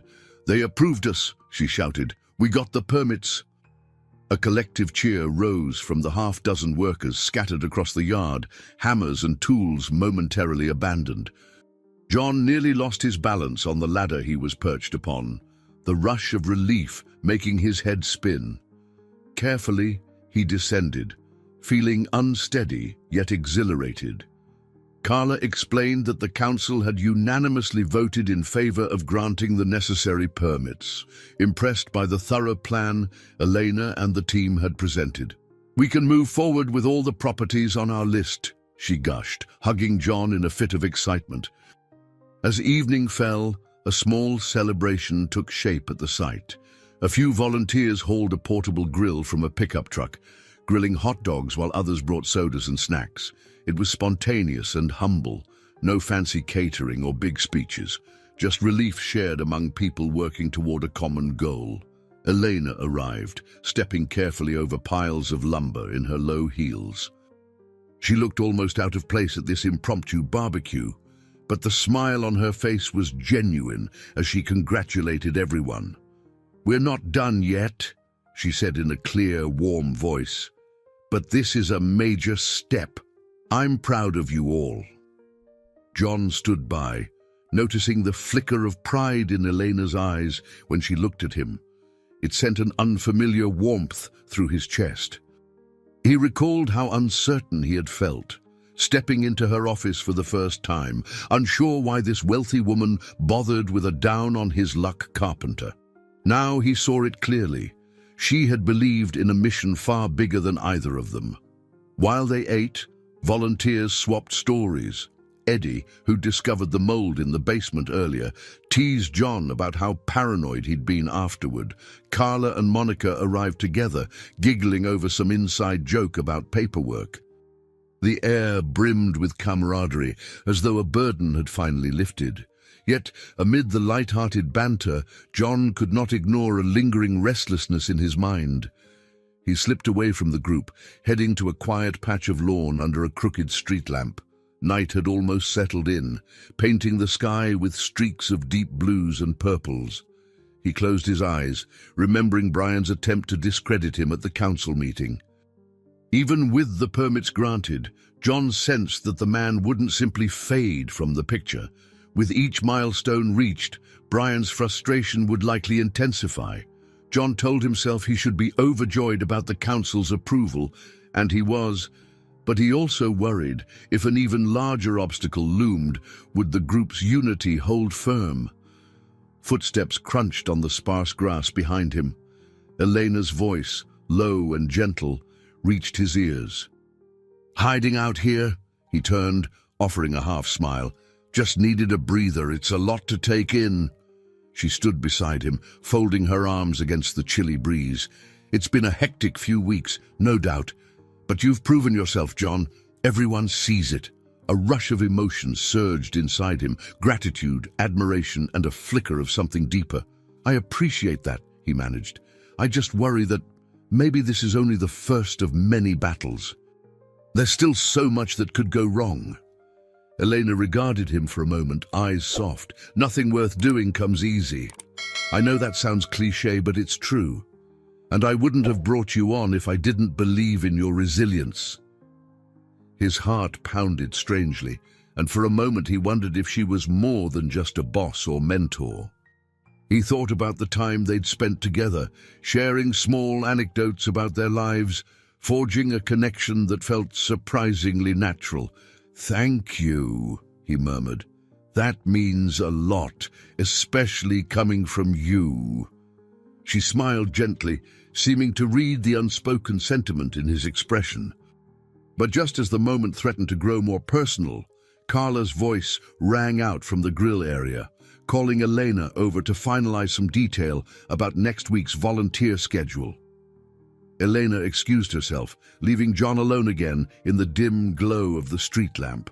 As the makeshift party wound down, volunteers packed up their tools and said goodbyes, each energized by the small but crucial victory.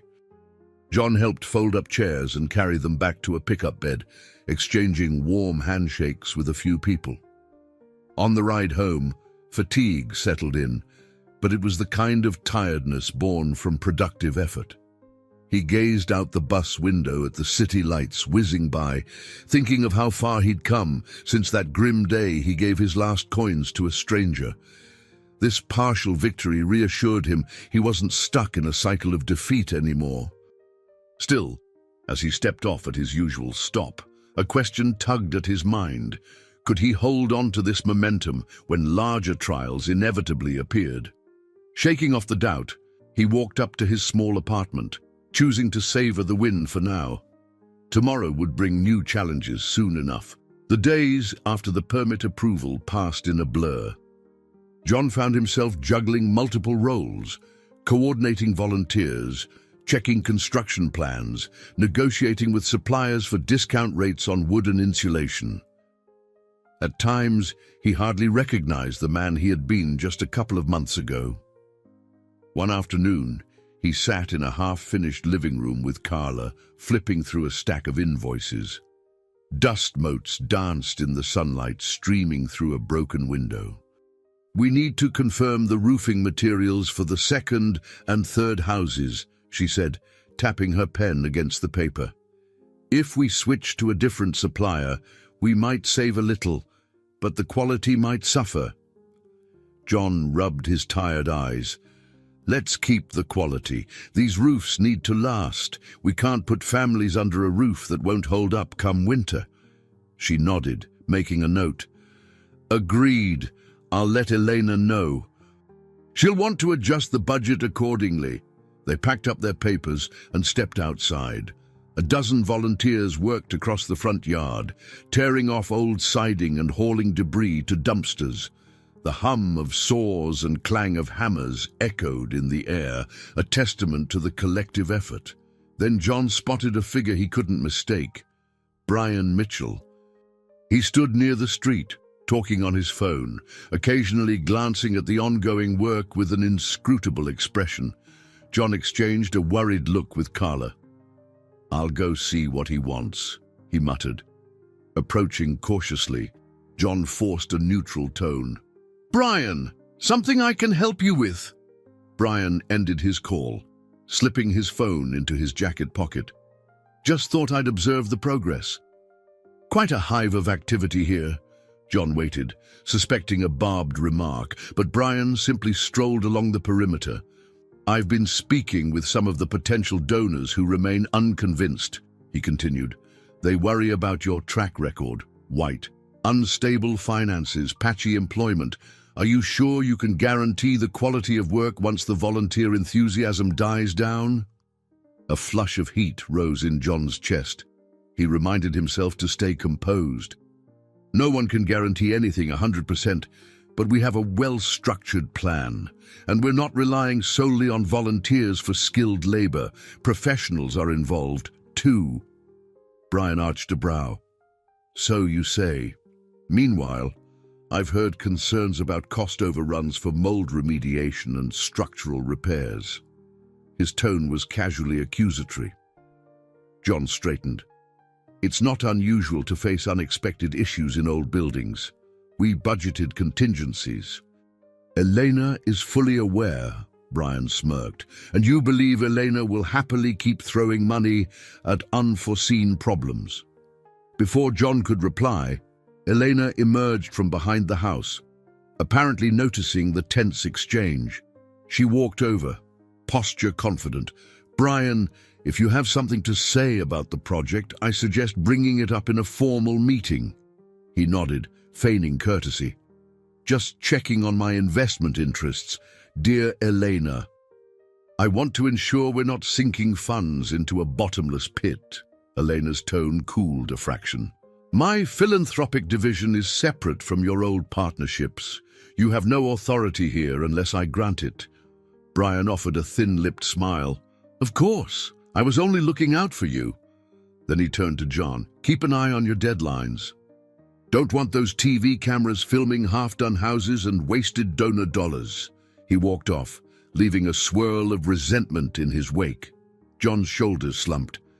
He's not going to let this go, is he? Eleanor sighed. I'm afraid not. Brian once held considerable sway in my firm. Even after our split, he's maintained ties that give him some leverage with certain investors, but don't let him intimidate you. We're doing good work. Although he tried to take comfort in her confidence, John couldn't shake the feeling that Brian's interference was escalating. Each jab from him stoked an underlying fear that John's best might still fall short. That evening, while organizing his notes at his apartment, John received a call from Amanda. She wanted to know how things were progressing, having heard bits of news from Denise. He hesitated, torn between optimism and doubt. Eventually, he gave her a cautiously upbeat summary, avoiding any mention of Brian's antagonism. After the call, he returned to his desk, pen tapping against a ledger. The numbers were growing complicated. Every day, new repairs cropped up. A cracked foundation in one house, outdated electrical wiring in another. He and Carla juggled accounts as best they could, but the margins felt thinner than they'd hoped. Even so, the project advanced. Walls were replaced, roofs patched, and some spaces already looked ready for paint and flooring. Volunteers remained enthusiastic, fueled by the prospect of transforming blighted houses into welcoming homes. John tried to focus on those tangible victories. A stable floor here, a functioning kitchen there, yet the rising tension, especially with Brian hovering at the edges, hinted that a far bigger confrontation lay ahead. The entire team was moving toward a crossroads, the stakes inching higher every day, and John wondered how long he could bear the weight of so many expectations without cracking under the strain. John woke before dawn, heart pounding in a way he couldn't quite explain. He stared at the ceiling of his small apartment, a feeling of foreboding coursing through him. The past weeks had pushed him to his limits. Financial strain on the project, tense exchanges with Brian Mitchell, and the creeping worry that something big was about to break. Yet that morning, he dressed with purpose, pulling on his sturdiest work jeans and a clean button-down shirt. He had promised Elena and Carla he would lead a crucial inspection of one of the nearly finished houses. If all went well, they would sign off on the renovations, letting the first family move in within days. By the time he arrived at the site, the sun was rising over the Chicago skyline, casting long shadows across the block. Volunteers shuffled about, some unloading tools from trucks, others tidying up the yard. Despite the early hour, Carla was already there, clipboard in hand, greeting him with a brisk nod. Today's inspection is a big one, she reminded him, flipping through her papers. If this house passes, it'll inspire donors and community members to trust us with the rest of the development. We need everything to be flawless. John exhaled. I triple-checked the plumbing and electrical. The floors are level, and the roof is solid. Let's hope the inspector sees it the same way. Carla offered a reassuring pat on his shoulder before rushing off to organize the volunteers. As John walked through the front door of the refurbished home, he felt pride welling in his chest. Just weeks ago, the place had been a rotting shell. Now, freshly painted walls shone in the morning light, and new windows let fresh air circulate through rooms that once smelled of mold and decay. He was halfway through a final once-over when Eleanor arrived, wearing comfortable yet polished attire. Her expression brimmed with anticipation. "How does it look?" she asked, glancing around with a hopeful spark in her eyes. John smiled. "Better than I ever dreamed. I still can't believe we turned it around so fast." Before Elena could reply, a black sedan rolled up to the curb. Out stepped Brian Mitchell, his usual confident stride carrying him to the front yard. John tensed, recalling the many times Brian had sown doubt in donors and officials. Elena's jaw tightened. Clearly, she hadn't invited him. Brian offered a curt nod. "Heard there was an inspection today. Thought I'd witness our golden project cross the finish line." His tone dripped with sarcasm. Elena forced a tight-lipped smile. "You know you're not directly involved in this initiative anymore, Brian. The paperwork is clear on that." He shrugged. "True. But I still have a stake in seeing whether this venture will succeed or collapse." They stepped inside as the inspector arrived. A no-nonsense woman named Patricia Barnes. She wore a tool belt stocked with measuring tapes and flashlights, greeting them politely.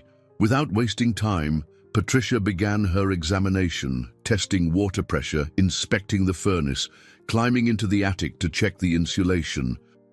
John and Elena followed her silently, answering questions when prompted.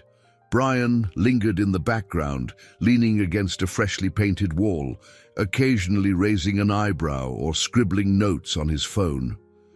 Near the end of the walkthrough, Patricia frowned at a piece of trim that had popped loose. She pressed on the window frame, which gave slightly. "This might be a minor fix," she muttered, "but it's enough to delay a final approval."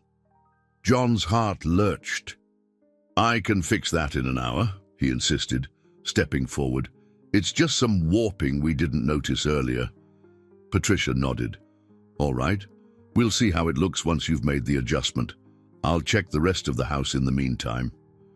Grabbing a hammer and a few nails, John went to work, frustration mounting. As he tapped the trim into place, he felt Brian's gaze on him. Finally, Brian spoke in a low voice. "These little mistakes can add up, you know. Investors will question whether you're really capable." John clenched his jaw. "If you have a complaint, make it to the inspector, not me. I'm busy."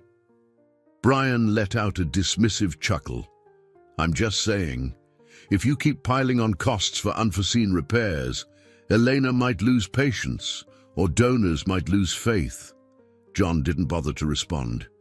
He secured the trim, wiped sweat from his brow, and beckoned Patricia over.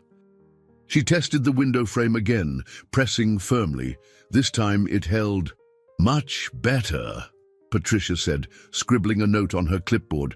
"I'll finalize my report in the next few minutes." Tension vibrated in the air as they waited. When Patricia returned, she offered a reserved smile. "Overall, you've done an impressive job. I'm passing this house for occupancy, pending a final sign-off on your updated paperwork. Congratulations." Relief flooded John's body. A ripple of excitement swept through the gathered volunteers. Elena's face lit up, and Carla, even from across the room, cheered. But the moment of triumph was nearly overshadowed by the cold stare Brian gave them all. As Patricia shook John's hand and headed outside, Brian stepped closer, voice low enough that only John and Elena could hear. "Enjoy your little victory," Brian said. "But know this, one slip-up and everything you've built can come crashing down. People with power are always watching. Elena opened her mouth to respond, but Brian walked away, exiting with a satisfied smirk.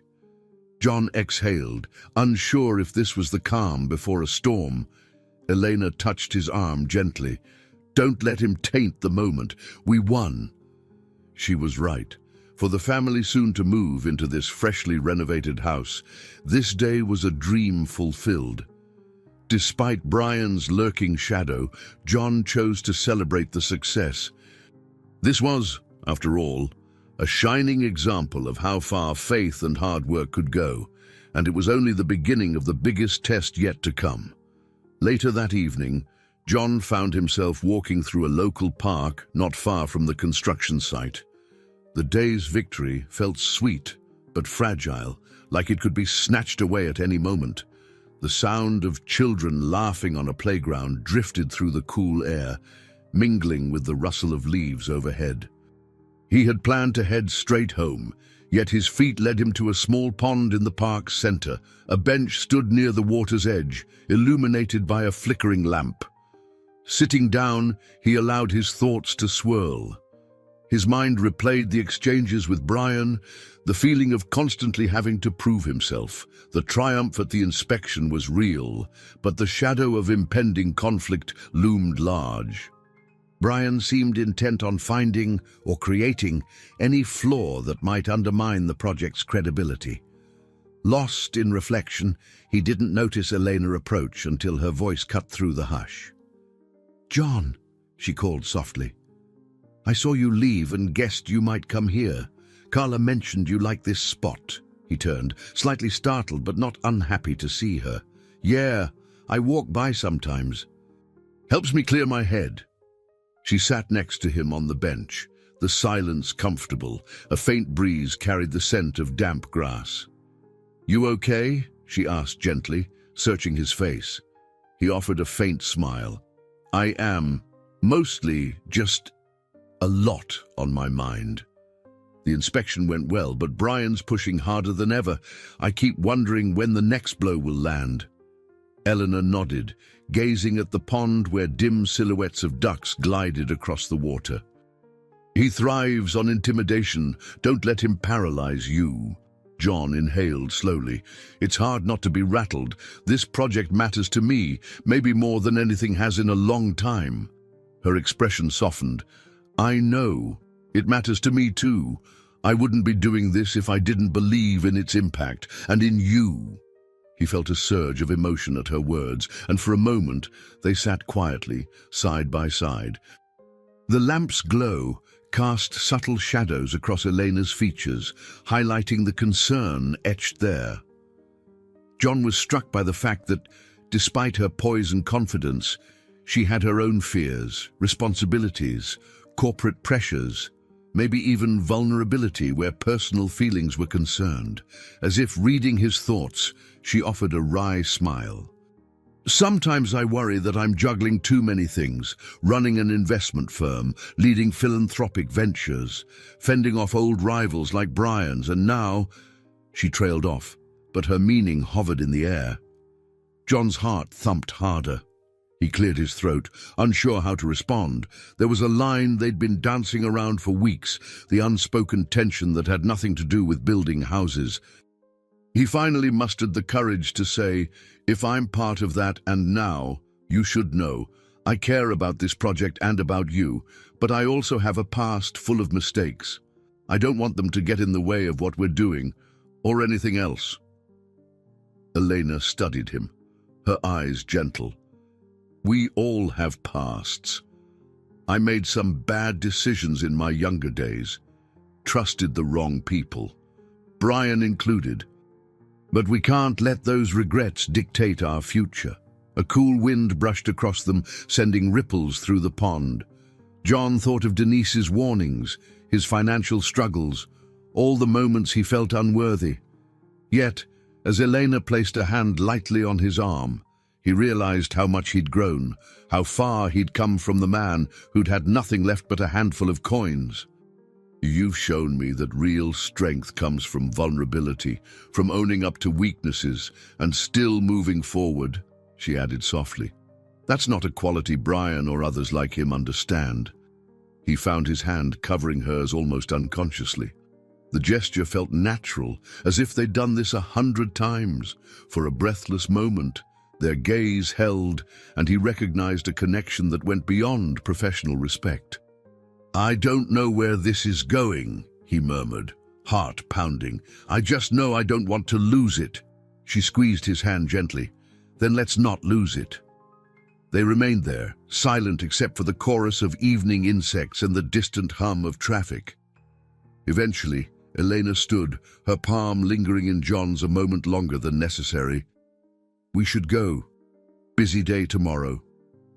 John nodded, rising from the bench. His mind was calmer, as if that brief conversation had confirmed something he'd felt all along.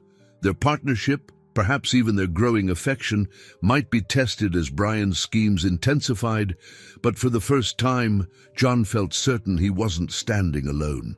They walked back through the park together, the weight of the day's tensions eased by the simple closeness of their steps. Darkness had fully descended, yet John's spirits felt unexpectedly bright. Tomorrow, new challenges would arise, but for tonight, he carried a sense of peace he hadn't known in years. The next morning brought a flurry of activity. A group of out-of-town donors visited the construction sites, and Eleanor asked John to guide them. Nervousness churned in his stomach as he stood before 10 well-dressed men and women, each holding notebooks or tablets, ready to evaluate whether this housing project was worth their financial backing. Carla, sensing his nerves, shot him a supportive smile. "They want authenticity," she whispered. "Just show them what we do and tell them why it matters." That reassurance fueled him. He led the donors through a newly remodeled house, explaining how the volunteer teams worked alongside professional contractors. He spoke about the families who would soon move in, people who had been living in cramped, unsafe conditions. The donors asked plenty of questions, some straightforward, others tinged with polite skepticism. By the end of the tour, their expressions had softened. A few snapped photos of the bright, freshly painted rooms and the yard now cleared of debris. One elderly gentleman patted John's shoulder. "This is good work you're doing here. It has heart. We don't see that often." After they left, Carla and John exchanged relieved glances. "We'll see if they invest, but I think we made a strong impression," she said. "Great job today." Late in the afternoon, Elena stopped by, stepping carefully around a pile of unused lumber. She seemed radiant, a subtle excitement dancing in her eyes. "I just got off the phone with 2 of those donors," she announced. "They're in for a sizable contribution, pending a final contract. If all goes well, our budget concerns might be eased." John felt a flood of gratitude. "That's incredible. We could expand repairs even faster." Yet, despite the breakthroughs, he sensed an undercurrent of tension. Brian hadn't shown his face that day, which was almost more unsettling. John had come to expect him lurking around corners. His unease proved warranted when Monica delivered a discreet message from Elena after dinner. "We need to talk privately tonight. Something has come up." The tone of the text was urgent, making John's pulse spike. Later, he met Elena at her firm's downtown office, a sleek space mostly deserted at that hour. In a small conference room, she laid out a file of documents on the polished table. Her expression was somber. "Brian has leveraged his remaining connections to request a formal audit of our philanthropic division. He claims there may be mismanaged funds." John's gut twisted. "Mismanaged? That's a lie, right?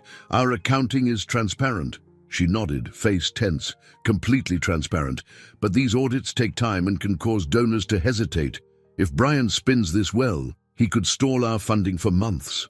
A quiet dread settled over him. The project didn't have unlimited resources.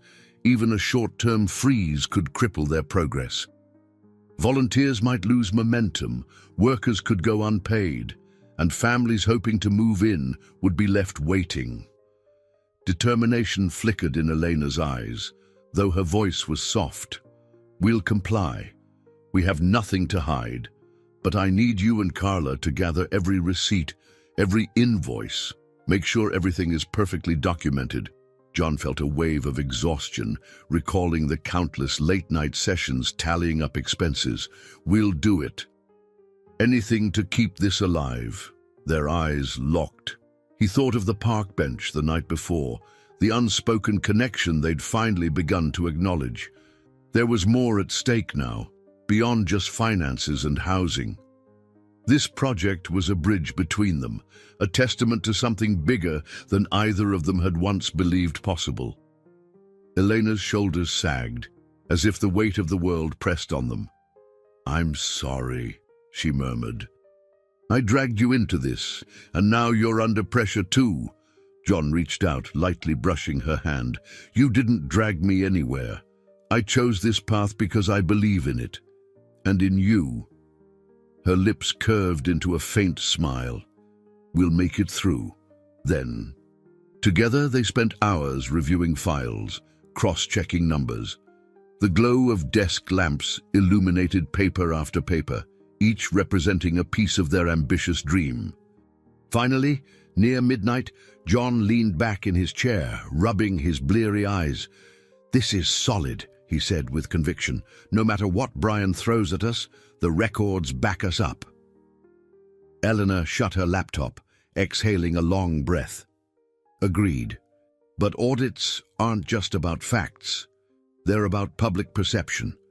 Brian wants to taint the narrative, make us look unreliable." Before leaving, John paused by the office window, gazing at the city lights. Somewhere out there, families were sleeping in cramped conditions, counting on the promise of a better home. Brian's maneuver threatened to snuff that promise, but John felt something new stirring inside him, an unwavering commitment, a refusal to revert to the hopelessness he'd once known.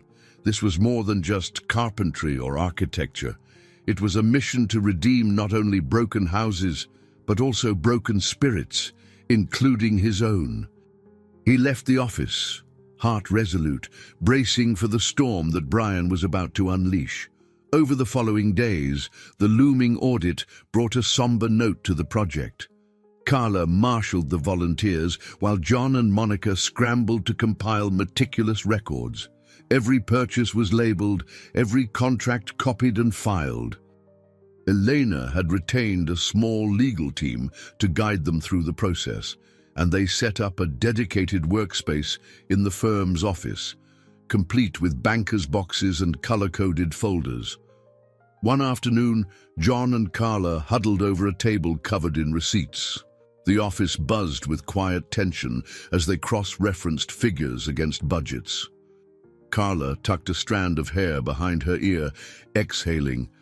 "This is giving me flashbacks to college finals," she joked half-heartedly. "I just hope the auditor sees how carefully we've managed every penny." John nodded absently, scanning a stack of invoices. "We've done everything right. I guess that's what makes this so frustrating. Brian isn't accusing us of real wrongdoing, just trying to shake confidence." Carla patted his back. "Hang in there. Sometimes the best defense is just to keep moving forward."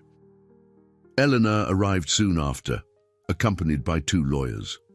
She explained that the auditors, sent by an external firm at Brian's urging, would need on-site visits to confirm progress matched the reported expenses.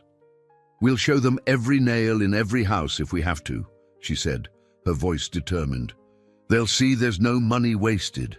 Later that day, John stopped by the original row of houses they'd renovated. A couple of families had already moved in, and seeing them settle into freshly painted living rooms and cozy bedrooms reminded him why he was fighting so hard. One mother stepped onto her new porch, baby on her hip, smiling warmly at John. "We're so grateful for what you've done," she said. "You've given us a future." Her words fueled him, reaffirming his commitment. As he drove back to the firm's office, he mulled over the sudden turn his life had taken. Only months earlier, he'd been struggling to afford a sandwich. Now, He was a key figure in a major philanthropic venture. The weight of that responsibility pressed down like never before, yet it also filled him with a sense of purpose he'd yearned for his entire adult life. Back at the office, Amanda, his sister, waited in the lobby, looking out of place among the corporate decor. She waved, a concerned smile tugging at her lips. They stepped into a quiet corner near the elevators. "Heard you've got some trouble with this Brian guy," she said, crossing her arms. "Denise mentioned it too." John stifled a sigh, nodding. "He's orchestrating an audit to undermine our project, but we're standing firm." Amanda studied him. "You seem calmer about all this than I expected. Like you're not running from your problems anymore." He took a moment to process her words, remembering how he used to shut out anyone who tried to help. "Yeah, it's different now. I'm not alone. I've got a whole team, and we believe in something bigger than ourselves." She gave his arm a squeeze. "That's good. You look healthier too, more alive." After Amanda left, John pressed the elevator button, feeling a surge of gratitude for her support. Once in Elena's office, he found her scrolling through emails, brow furrowed. "Another media inquiry," she said without looking up. "Seems everyone wants to know if the audit is a sign of scandal." John's shoulders sagged. "We should get ahead of it. Maybe let them see the houses, interview the families." Elena considered the idea. "That's risky, but you may be right. We can't hide. We have to show full transparency." Over the next few days, they arranged a small press event at one of the completed homes. They invited local reporters, city officials, and community members. John practiced a short speech, preparing to highlight tangible progress and emphasize that the audit was a routine measure, not an admission of guilt. On the morning of the event, he caught a glimpse of his reflection in a newly installed window. He was wearing a collared shirt, hair combed, face set with resolve. He recognized the man staring back at him, stronger, prouder, not just a carpenter scraping by, but a leader in his own right. As the press event began, reporters milled around, snapping photos and scribbling notes. Carla circulated with a bright smile, introducing them to the families. John hovered by one of the finished kitchens, heart pounding as he waited for the cameras to turn his way. Elena, poised and confident, gave opening remarks. She spoke of community, second chances, and the belief that everyone deserves a decent home. Then she gestured toward John, inviting him to share a few words. Stepping to the makeshift podium, he cleared his throat, gaze sweeping over curious faces. "A home is more than just walls and a roof," he began. "It's a place to feel safe, to grow, to find hope. This project gave me the chance to rebuild not just houses, but my own life. I wasn't sure I could do it, but together, with Elena's vision, Carla's guidance, our volunteers' hard work, we've proven that second chances are real." Applause echoed through the modest living room. Amid the clapping, John spotted Brian standing at the edge of the crowd, arms crossed, eyes narrowed. It seemed the real confrontation still lay ahead. But for now, John had declared his stance. He would not be intimidated into silence. When the applause died down, Elena stepped beside him, giving his arm a grateful squeeze. Their eyes met, sharing a silent vow to see this through. The final test was approaching, and they were ready to face it side by side. A brisk wind rattled the windows of the firm's conference room as John stood at the long table, reviewing the meticulously organized documents once more. The auditor's team had arrived that morning, armed with laptops and formal expressions. They'd set up in an adjacent room, requesting records on every transaction from the project's start. All day, John, Elena, Monica, and Carla answered their questions, pointed them to invoices, and walked them through site photos. The auditors insisted on thoroughness. They even asked for volunteer sign-in sheets to verify labor hours. Tension gathered like storm clouds. By early evening, fatigue hung in the air. Elena called for a short break, ushering everyone into a lounge area. She offered coffee and pastries to the auditors, who nodded politely but remained cautious, as though any kindness could be a trick. John saw Brian lurking in the corridor, talking quietly on his phone. The man had no official role in the audit, but it was clear he was monitoring every step. Carla sidled up to John, concern evident in her eyes. "They're digging deep. I think we've shown them everything. Fingers crossed." John gave a weary nod.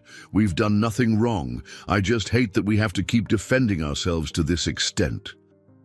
Meanwhile, Brian ended his call and wandered over. With that trademark smirk, he addressed Elena. "How's the team holding up? The auditors can be quite unforgiving if they suspect impropriety." Elena's back stiffened. "We have nothing to hide. They'll see that." "Of course," Brian replied, tone dripping with faux sympathy. "But I wonder if every volunteer hour was logged correctly, every receipt submitted. These things can slip through the cracks in big projects. All it takes is one missing document." John bristled, stepping forward. "We haven't missed a single paper. It's all there." Brian shrugged as if amused by John's indignation. "Let's see, then." Before the confrontation escalated, the lead auditor, a stern-looking man with wire-rimmed glasses, beckoned them back into the conference room. "We have a concern," he said, adjusting his spectacles. "There's a discrepancy regarding a series of receipts for mold remediation services. The billing amount doesn't match the amount recorded in your financial statements." John's stomach twisted. That was the mold crisis from weeks ago. He remembered calling in specialists. "I personally handled those receipts," he insisted. "We accounted for every dime." The auditor placed a stack of photocopies on the table. "Then perhaps you can explain why these 3 invoices total $2,000 more than what appears in your official ledger." Elena's eyes darted to John, alarm flashing across her face. Carla leaned in, scanning the papers. "That's impossible," she said, voice tight. "We double-checked those numbers." Brian cleared his throat, feigning surprise. That's interesting." John grabbed the papers, feeling hot panic spread through his chest. The invoice forms looked authentic, showing a higher charge than he remembered.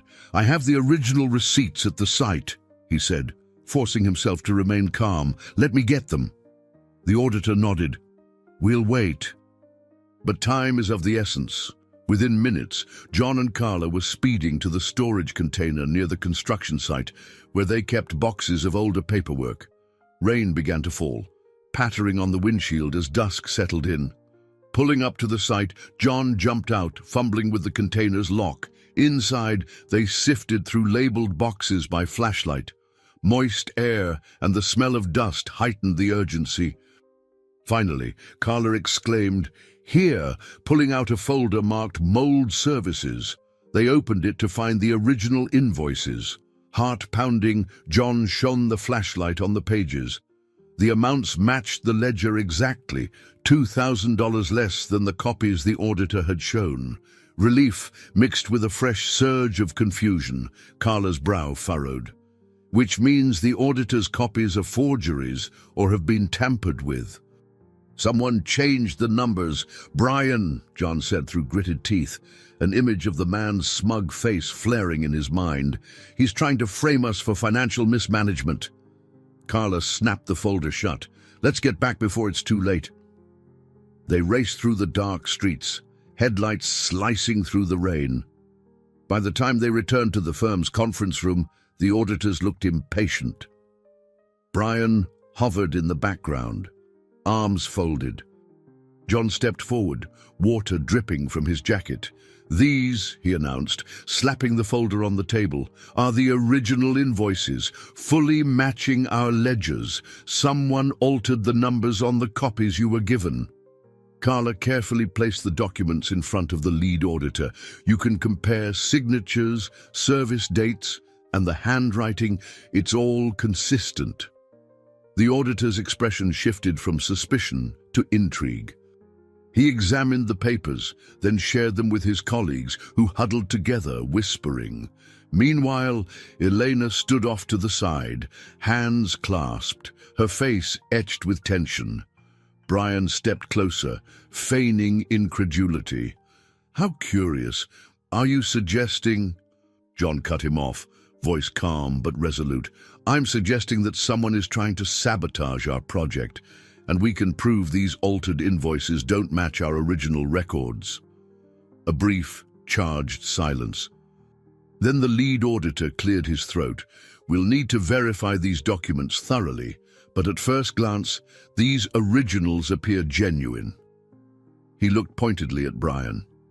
Mr. Mitchell, do you have any statement regarding how we received contradictory copies? For once, Brian seemed at a loss for words. He opened his mouth, then closed it again, glancing at Elena. She stared at him with a mixture of outrage and sadness. I think we've heard enough for tonight, she said, voice unsteady. The audit can continue, but at least one major question has been answered. The auditor nodded, gathering the stacks of papers. We'll finalize our report soon. Good evening, everyone. As the team filed out, Elena turned to John, relief shining in her eyes. Carla sank into a chair, exhaustion finally overtaking her. In the hallway, Brian lingered a moment, catching John's gaze with cold fury. Then he strode away, disappearing into the rain-soaked night. John let out a shaky breath, adrenaline coursing through him. They had defended themselves in the face of a direct attack. While the war wasn't over, this battle had swung in their favor. And in that charged moment, rain pattering against the windows, the conference room half lit by fluorescent lights, John felt a surge of certainty. He would fight to the end for this project, for the people relying on him, and for the future he and Elena were starting to imagine together. The supreme ordeal had arrived, and though he hadn't emerged unscathed, he was still standing. A soft breeze brushed against John's face as he walked down the still familiar street, the early sunlight reflecting in the puddles left by the previous night's rain. His mind replayed the chaotic audit scene from days before, the forged invoices, the sharp glare of the lead auditor, and Brian's wordless departure into the storm. Though the tension still pulsed, John felt an odd mixture of relief and vulnerability. Elena had called early that morning, suggesting they take a break from the pressing tasks and meet in a neutral place, a small art cafe she frequented. When he arrived, she was already seated at an outdoor table, sipping tea and looking pensive.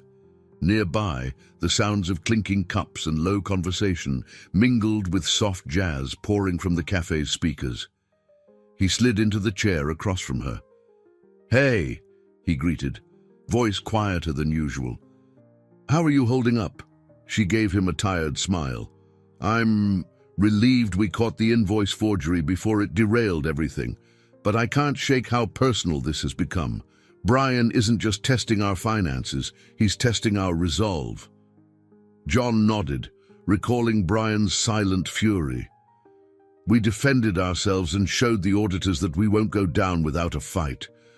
But you're right, it's personal now." Elena exhaled, stirring her tea. "Maybe that's why it hurts. He was once someone I trusted, a partner, even a friend, and now he's waging this campaign to undercut our work." She glanced up, locking eyes with John. "But I'm determined to see this through. I just hope we have enough left in us to finish what we started." He reached across the small table, resting his hand over hers. Though she normally maintained a professional distance in public, she didn't pull away. "We'll push forward," he said softly. "Maybe we can't change Brian, but we can prove him wrong." A subtle flush rose in her cheeks. She nodded, then carefully disentangled her fingers from his, mindful of the other patrons around them. Let's go to the office soon. Carla and Monica are doing final checks for the official audit report. The auditors plan to wrap up next week. They finished their drinks and walked out to the sidewalk, where a sliver of sunlight peeked through tall buildings. Something in Elena's posture, her shoulders not quite as rigid as before, suggested that even amid uncertainty, she felt a kind of renewal. John silently recognized the feeling in himself. Ever since they'd confronted the falsified invoices, a weight had lifted. He still feared that more attacks might come, but he also felt a sense of fragile optimism. By mid-morning, they arrived at the firm's office. Monica greeted them in the lobby, a stack of folders balanced against her hip. "Good news," she announced. "The auditors accepted the revised documents. They'll need a few more days to finalize their conclusions, but it's looking positive." John let out a breath he didn't realize he was holding. "So they're leaning in our favor," Monica nodded. "From what I can tell, yes, the suspicious invoices have been dismissed as tampering." She lowered her voice. "They did mention one area that needs further clarity, a small shipping charge for roofing materials. Might just be a minor discrepancy. Carla's on it." Elena smiled faintly. "That's manageable. Let's not let our guard down, though." Brian could still stir up trouble elsewhere. They made their way to the conference room, where Carla was busy updating a spreadsheet on her laptop. She waved John over. "I'm double-checking the shipping costs for that roofing supply. Can you confirm the invoice numbers?" He flipped open a folder, scanning the line items. "Yep, these are correct. Let me give the supplier a quick call to verify. Probably just a mislabeled code or something."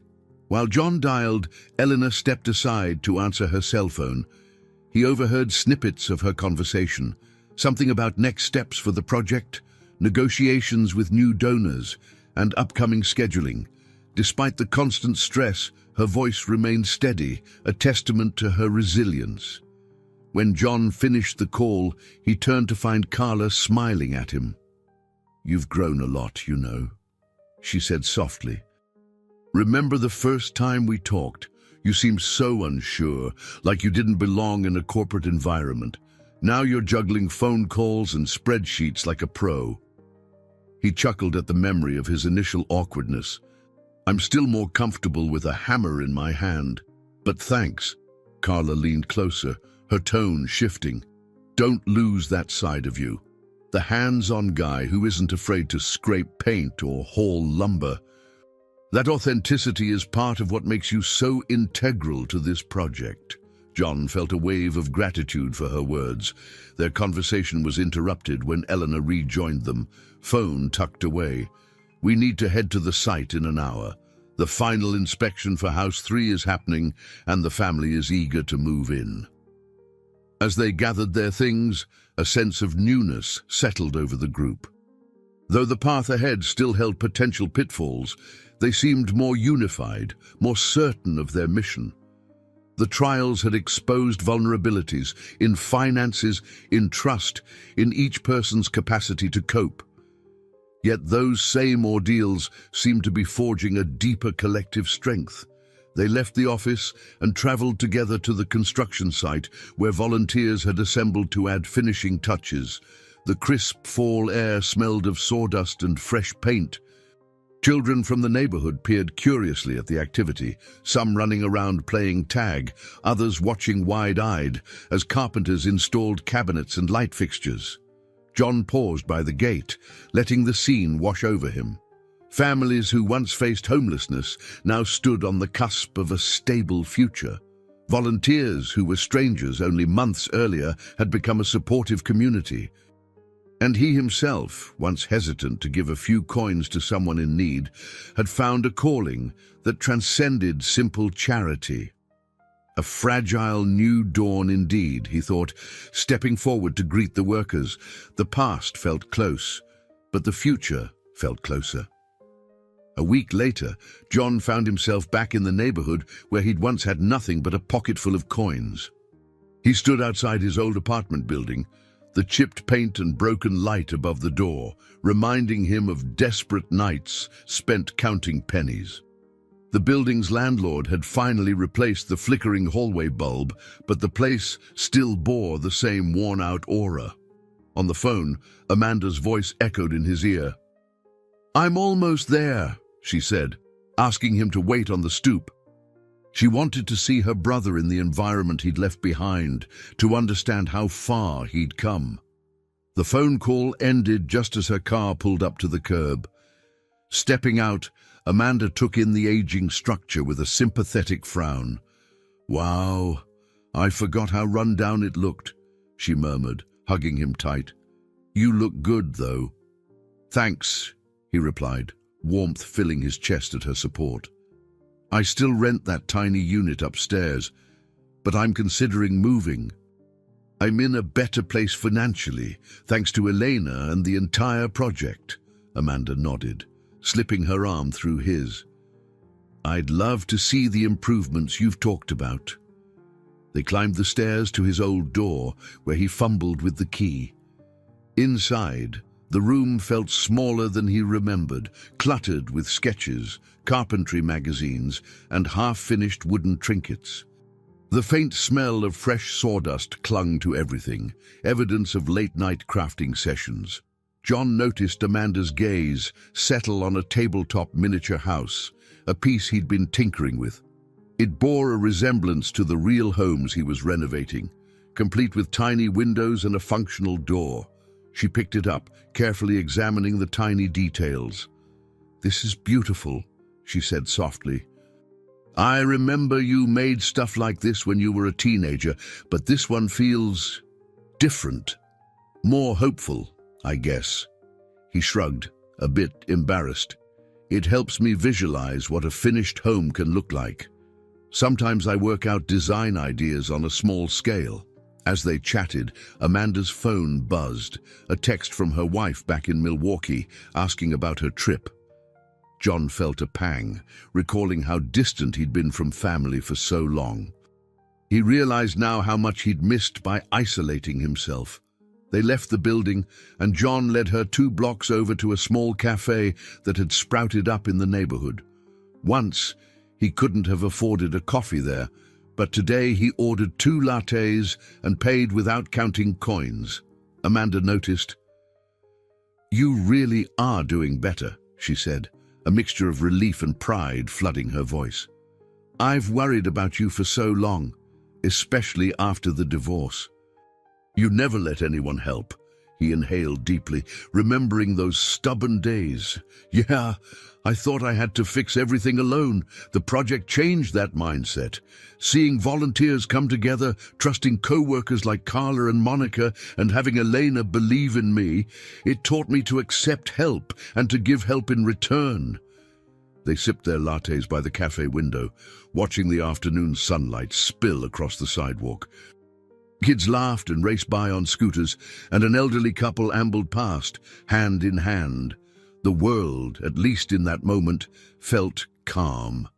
"Do you think you'll move in with someone from the project?" Amanda asked carefully, a subtle hint in her voice. John reddened slightly, knowing who she implied. "I don't know. Elena and I haven't discussed anything like that. We're still navigating a lot." Brian's audit fiasco, for one, took a toll. Amanda tilted her head, curiosity bright in her eyes. "But there is something there, right?" He hesitated, recalling the private moments with Elena, the night in the park, the quiet understanding they shared. "There is," he conceded, his voice soft. "It's not just about the project, but I'm not rushing anything. We both have baggage."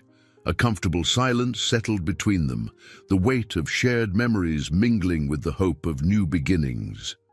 Outside, a bus rumbled by, its brakes squealing as it stopped to pick up passengers, a reminder of the practical world still spinning beyond their reflections. After finishing their drinks, they wandered back toward his old apartment, passing familiar corners where John had once scrounged for spare change or pinned job-wanted flyers. The difference in his perspective was staggering. What once felt suffocating now appeared as a stepping stone. "I'm glad I came," Amanda said, slipping her arm around his shoulder as they neared her car. "It's good to see this place, your growth, everything." He gave her a sideways smile. "Thank you for never giving up on me." She patted his back. "We're family." That's how it's supposed to work. They shared a lingering hug by the curb. Then Amanda climbed into her car, promising to return soon. As she drove away, John felt an unexpected warmth in his chest.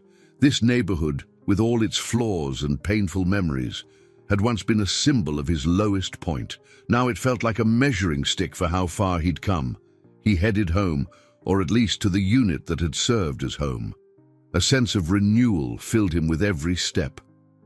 Soon, he'd have a chance to build a different future, maybe in a better apartment, or maybe somewhere else entirely. Whichever path he chose, he wouldn't be walking it alone. And for the first time, that realization didn't scare him at all.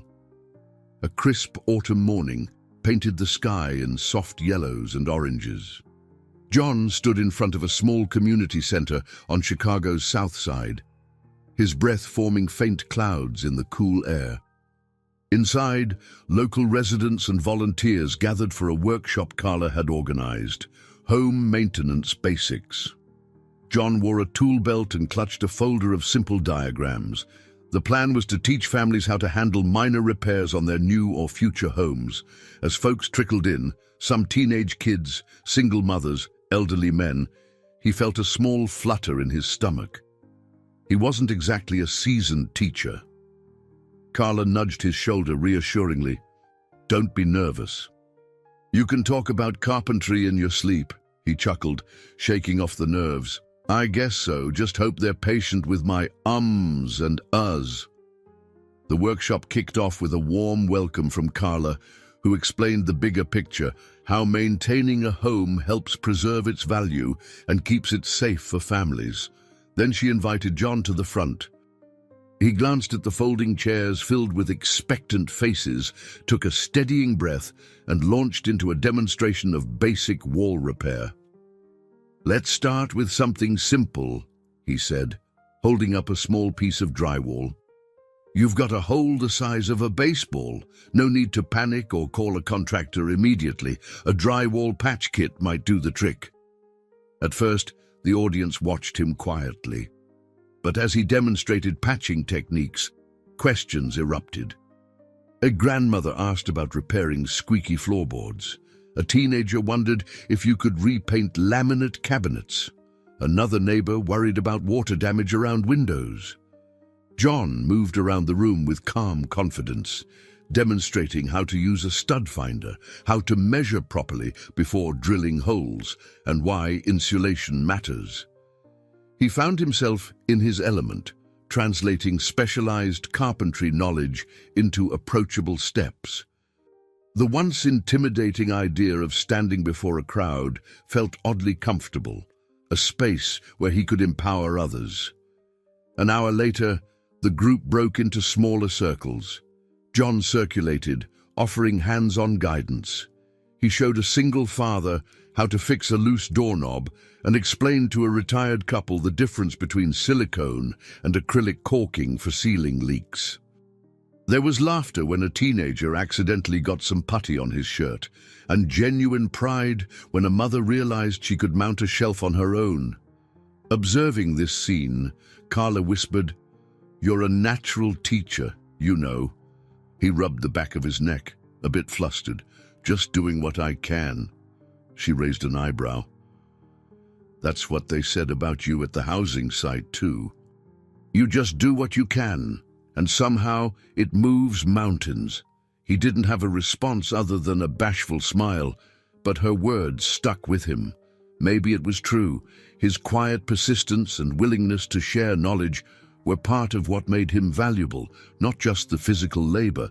Later, Elena arrived unannounced, slipping into the back of the room as John wrapped up a segment on avoiding electrical hazards. She seemed content to watch, arms crossed gently over her chest, a soft smile lighting her features. When the workshop ended, Carla thanked everyone for coming and mentioned future sessions for more advanced topics. The group applauded, many stepping forward to shake John's hand. As the room cleared, Elena approached, shining eyes reflecting approval. "You were wonderful," she said. "You've taken all those years of skill and turned them into something accessible to everyday people." He ducked his head modestly.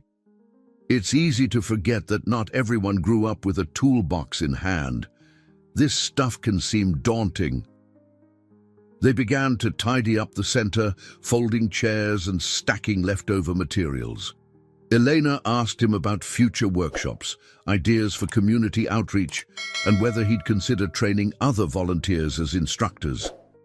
In those questions, John saw the outlines of a new role forming, one where he combined hands-on carpentry with mentorship. He thought back to the broken man he'd been only months ago, the man who hesitated to spare even a handful of coins for a stranger. Now, he was teaching entire families to repair and maintain homes they'd never believed they could own or keep up. The shift felt profound. As they finished cleaning, a young mother approached with her 2 kids. She thanked John for the tips and asked if they could visit the renovated homes to see if home ownership might be in their future. Eleanor handed her a brochure and nodded enthusiastically, offering to schedule a tour. When the family left, Elena turned to John. "Every time we show people what's possible, we plant seeds of hope. You're part of that. Actually, you're a huge part." He swallowed a surge of emotion. "I'm just glad to be useful. To share something I spent so long perfecting." She smiled, leaning in closer. "And just think, this is only the beginning." They moved outside, standing near the building's entrance as the late afternoon light painted the streets in a gentle glow. The success of the workshop felt like a tangible sign of progress. The community was starting to see them not as outsiders swooping in with charity, but as neighbors and allies.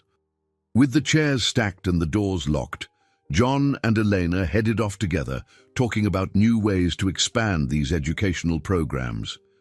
Though Brian's shadow still lingered in the background for this moment, the joy of helping people gain self-reliance overshadowed lingering threats.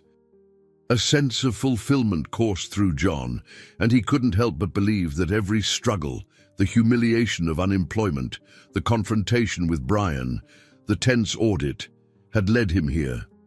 Sharing hard-earned wisdom gave him a fresh kind of purpose, one he hoped would keep growing. 2 weeks passed in a whirlwind of final touches on the houses, follow-up workshops, and cautious optimism about the audit's outcome. When the auditors at last delivered their final report to the firm, Elena gathered the core team in the same conference room that once hummed with tension.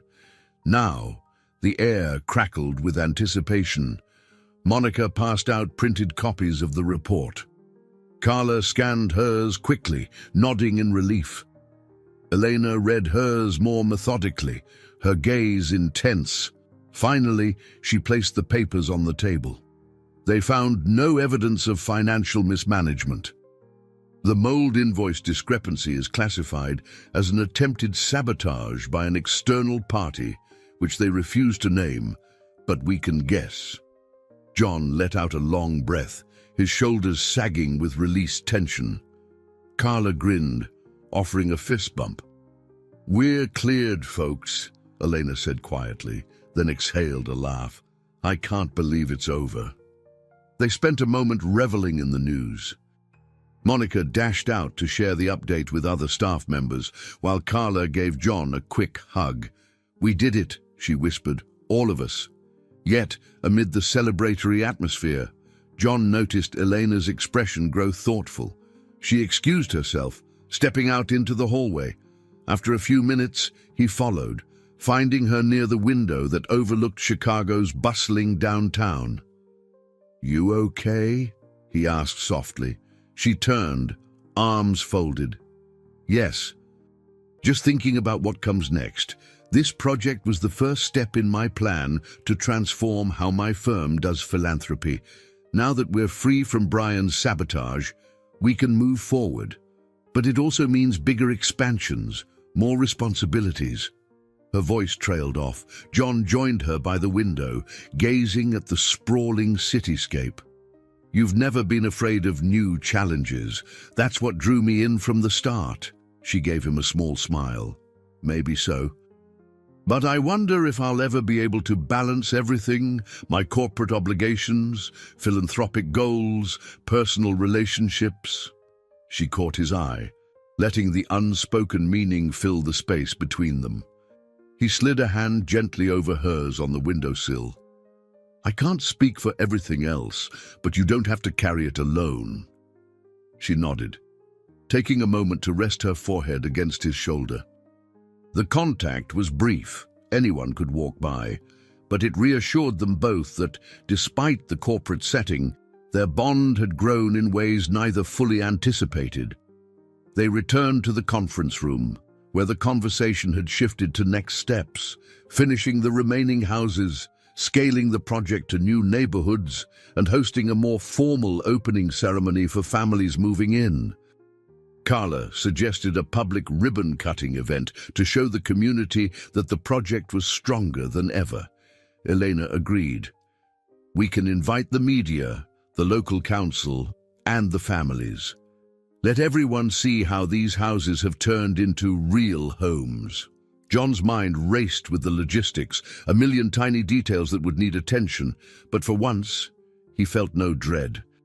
Instead, a sense of excitement coursed through him at the prospect of sharing the culmination of their work. He remembered the workshop, the families' glowing faces, and the promise that each newly completed house carried.